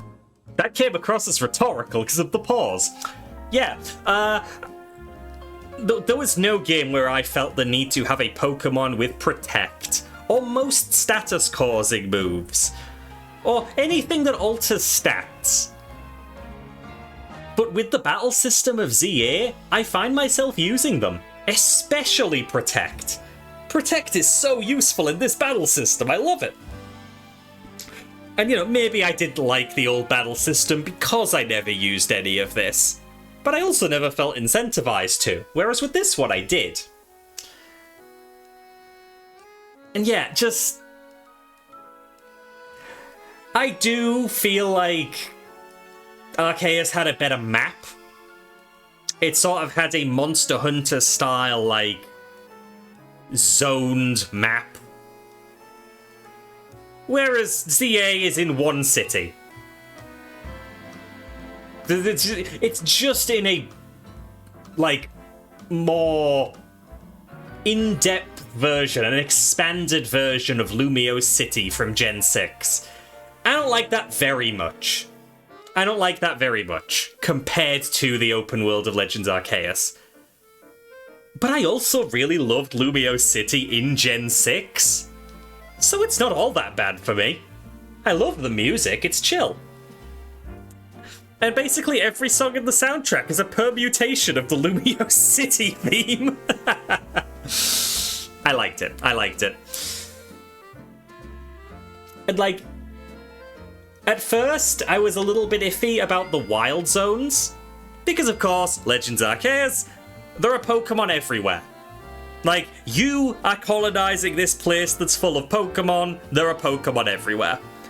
In Legends ZA, you just have dedicated wild areas spread across the city pretty haphazardly. But that's also a plot point. There are NPCs complaining about the wild areas and how they just seem thrown around. It's like, you know, does the mayor even know what she's doing? That kind of thing. Like, it gives you places to catch Pokemon, but it's also plot relevant, so I like that. I like that. So yeah, this beats out Bonanza from me, purely because I got to the end and enjoyed myself. I recommend it if you want a slightly fresher take on Pokemon. And have a Switch 2. Apparently the Switch 1 version runs a bit lousy. I think we're going to be seeing a lot of that as more cross-platform releases happen. But yes, that is our obligatory Nintendo award. There will be no more Nintendo games. Hooray. It's a real shame that I didn't get any real time with Hyrule Warriors, the new one. Because that was technically also in the running. But I played one mission before other stuff grabbed my attention. Shame. Shame. Anyway, this is the Five Guys Milkshake Award. What am I thinking when I think of these names? This is the award for the best games that I 100%ed. Just like a Five Guys Milkshake, I didn't leave anything untouched. I had the whole game. I bought the whole game, and I am drinking the whole game. I love a Five Guys milkshake. Yeah, I was reaching. I was reaching for this one. Thank you for the sippy. Yeah, this is the Five Guys milkshake that you throw in a Nazi.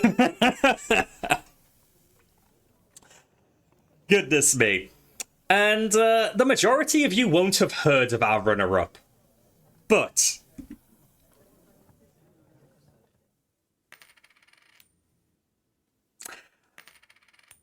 I found Unfair Flips very endearing. Yeah,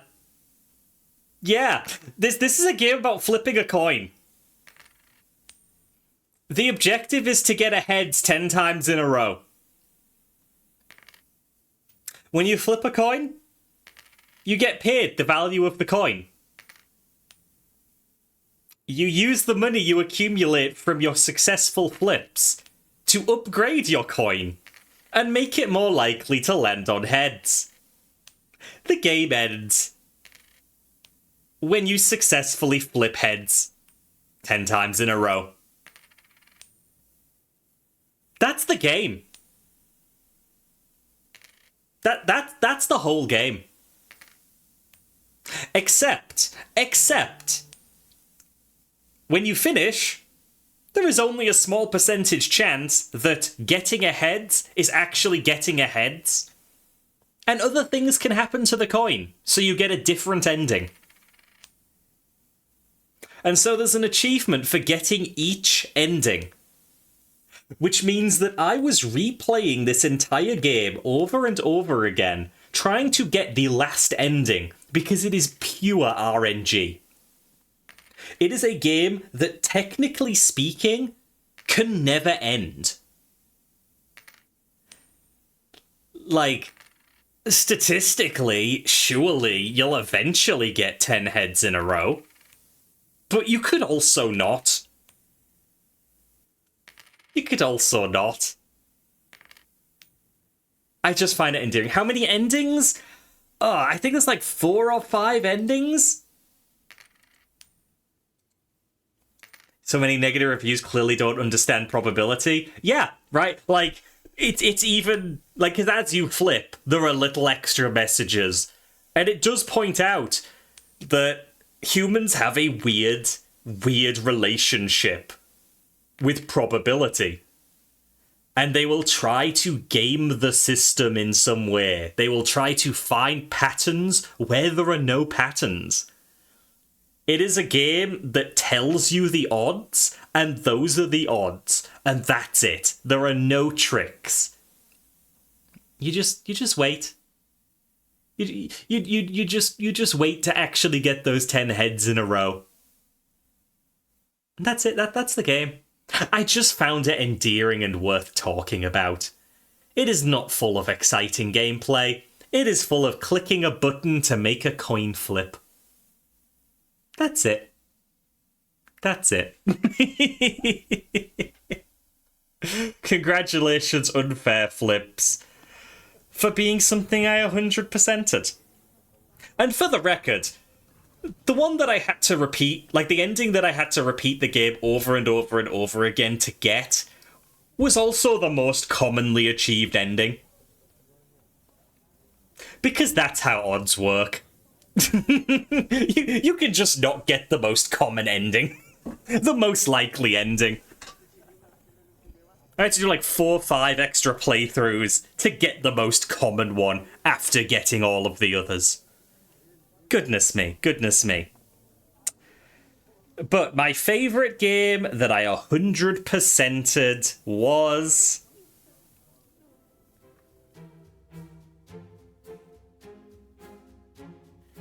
It's Yooka-Laylee, which I never thought I would be giving an award. Yooka-Laylee, in its original form, stopped playing its audio? Oh, okay, it started again. Cool.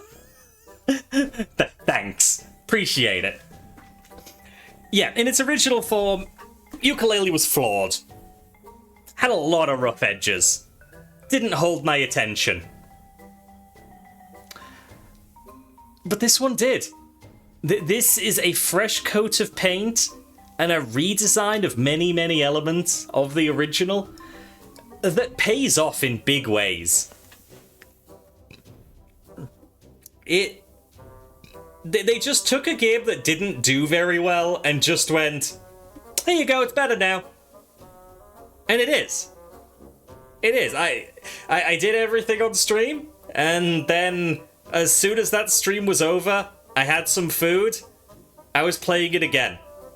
When I was fasting because of an upcoming procedure at the hospital, I was passing my time by playing Yooka-Laylee to 100%. It's colourful, it's bright, it has a cute chameleon, it has a cute bat, it has a cute snake that in trousers. It's just fun. It's just fun. An enjoyable 3D platformer. I am glad that Playtonic were able to more fully realise their original vision. Ooh, Kyo-Cola, my favorite. And Miko's getting more cola. So yeah, congratulations to Yooka-Laylee for joining the list of 100%ed games I have on Steam. I am being Snorlaxed. How dare.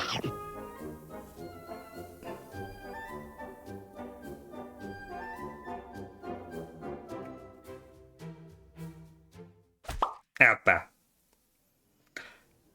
And believe it or not, we've reached the end. This is, in fact, time for Game of the Year. I thought it would take longer to get through all these categories. I really, really did. But here we are. Game of the Year 2025. These are the games that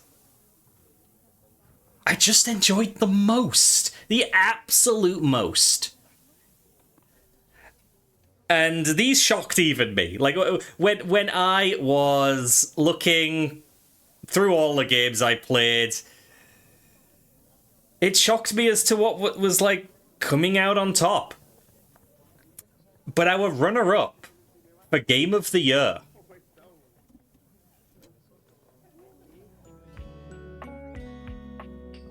it's Date Everything. I don't believe it myself. But I really, really, really liked Date Everything. I did 2 playthroughs. I started a third. Like, it was just really excellently put together. For those who don't know, the conceit of the game is that you have a pair of spectacles that allow you to see personifications of the things around your house and date them. And the characters are superb. The writing is excellent. Brundle Merchant, my beloved. Yeah, no, this game was just excellent. I don't really have anything bad to say about it.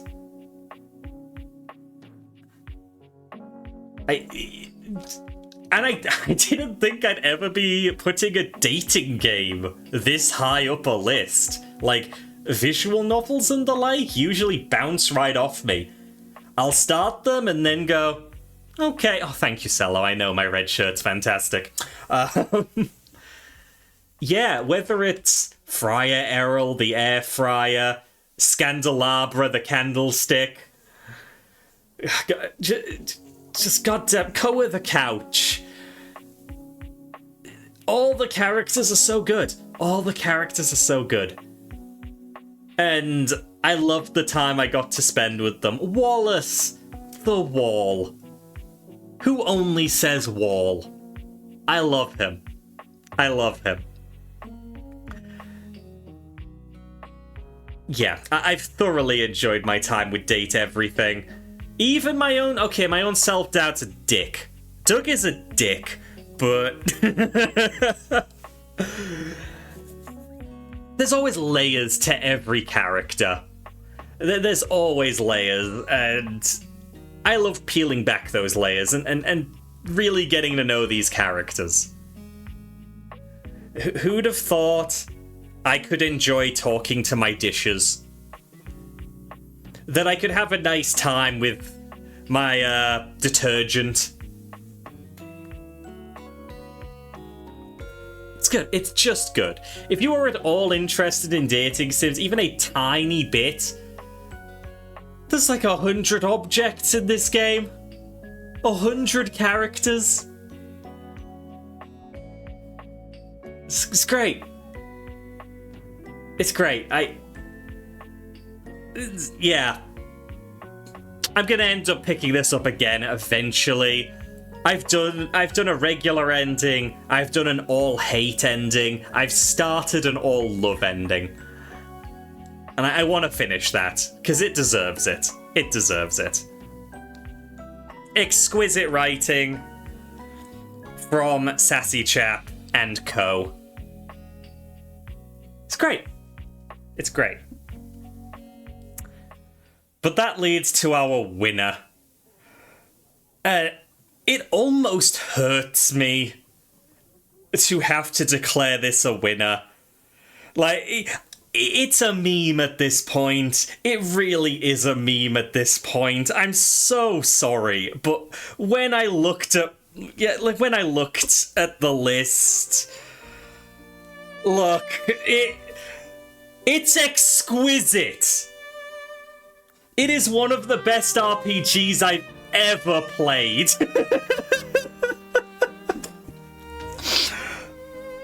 I was gifted this game early in the year by a friend.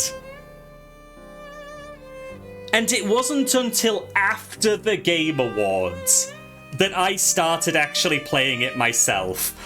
It's me, Jeff Keighley! Yeah, I started playing it, like... When did I start playing it? I wanna get Like, I want to make it apparent how much of this I was playing. Let me scroll down my achievement list. December 15th. I first played this on December 15th. It is a full-length RPG. I am only missing 3 achievements. I'm only missing 3 achievements. I have been playing it so much. So much. Did the thank you DLC? Most of it. Most of it. I have not beaten the super boss. It's on the list of stuff I need to do. But yeah, I've sunk in 70 hours in this past 2 weeks.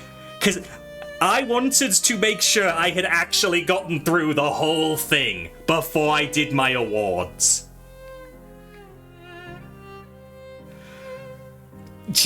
Just...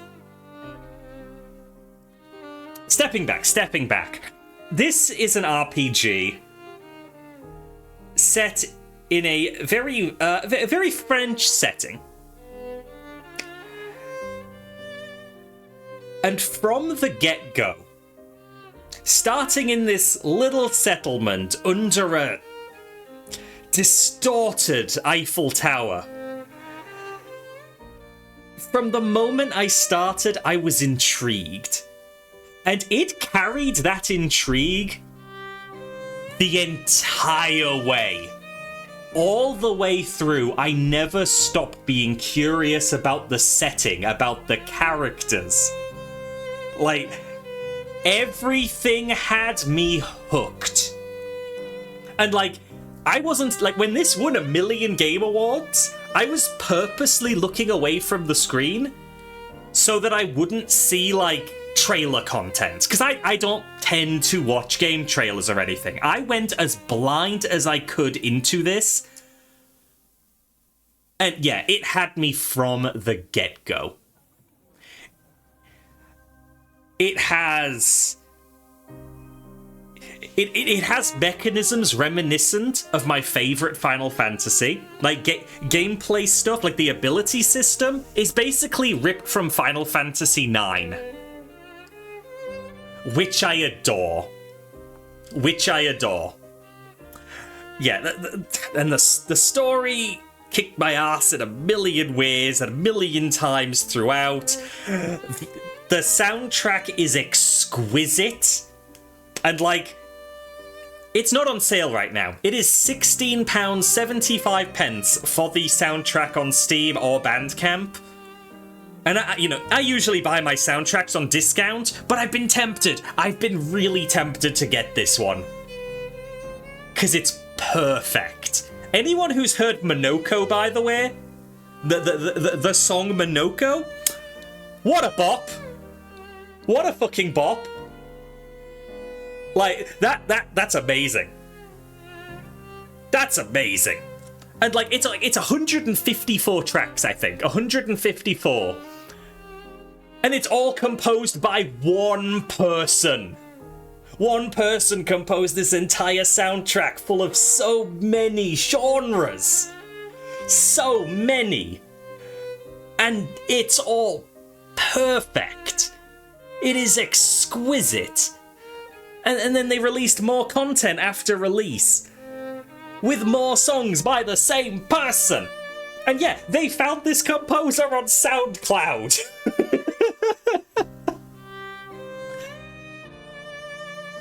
I can't say a bad thing about the game. I can't say a bad thing about it. I want to. I honestly want to say something bad about it, because criticism is important. But it's amazing. And, they have the turn-based battle system, like your classic Final Fantasies, like most classic RPGs. But the dodging and parrying and jumping system makes you interact with the enemy's turns as well as your own, so it keeps you constantly engaged. So yeah, start to finish, I loved it. I did. And hi, Sil.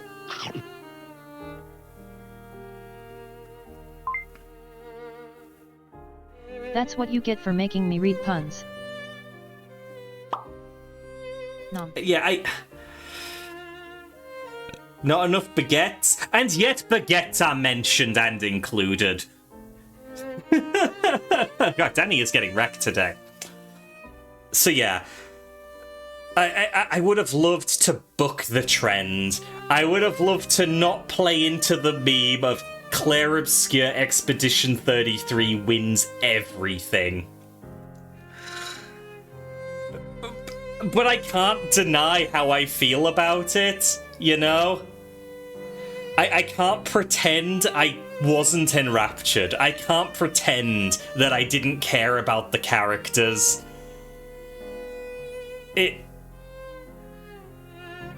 It's amazing. It's amazing. What if Super Paper Mario was French and sad? Won the Nobel Peace Prize. Yeah, and it's gonna win BAFTAs and Oscars and Grammys. Like, it wins everything. It wins everything and it deserved it all. I still disagree with the Indie Award. I'm not gonna pretend I'm okay with that. I still think it's really stretching the definition of indie. But everything else I can't argue with. I can't argue with every other award it won. I loved it, and I'm gonna keep playing more to do all of the, like, little post-game stuff I want to mop up. I'm going to 100% this damn game if it kills me. I love it. Yeah, Dave the Diver also won awards for allegedly being indie, when you had the developers saying, it's not though, it's not indie. They still got the awards, I'm pretty sure. Yeah. That is Claire Obscure Expedition 33 being the best thing I played this year, sneaking in right at the end, despite how long I owned it.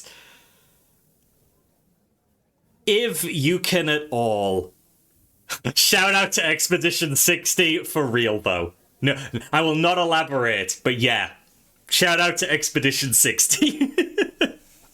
Yeah, if you could at all put aside the memes about the game, I highly, highly recommend it.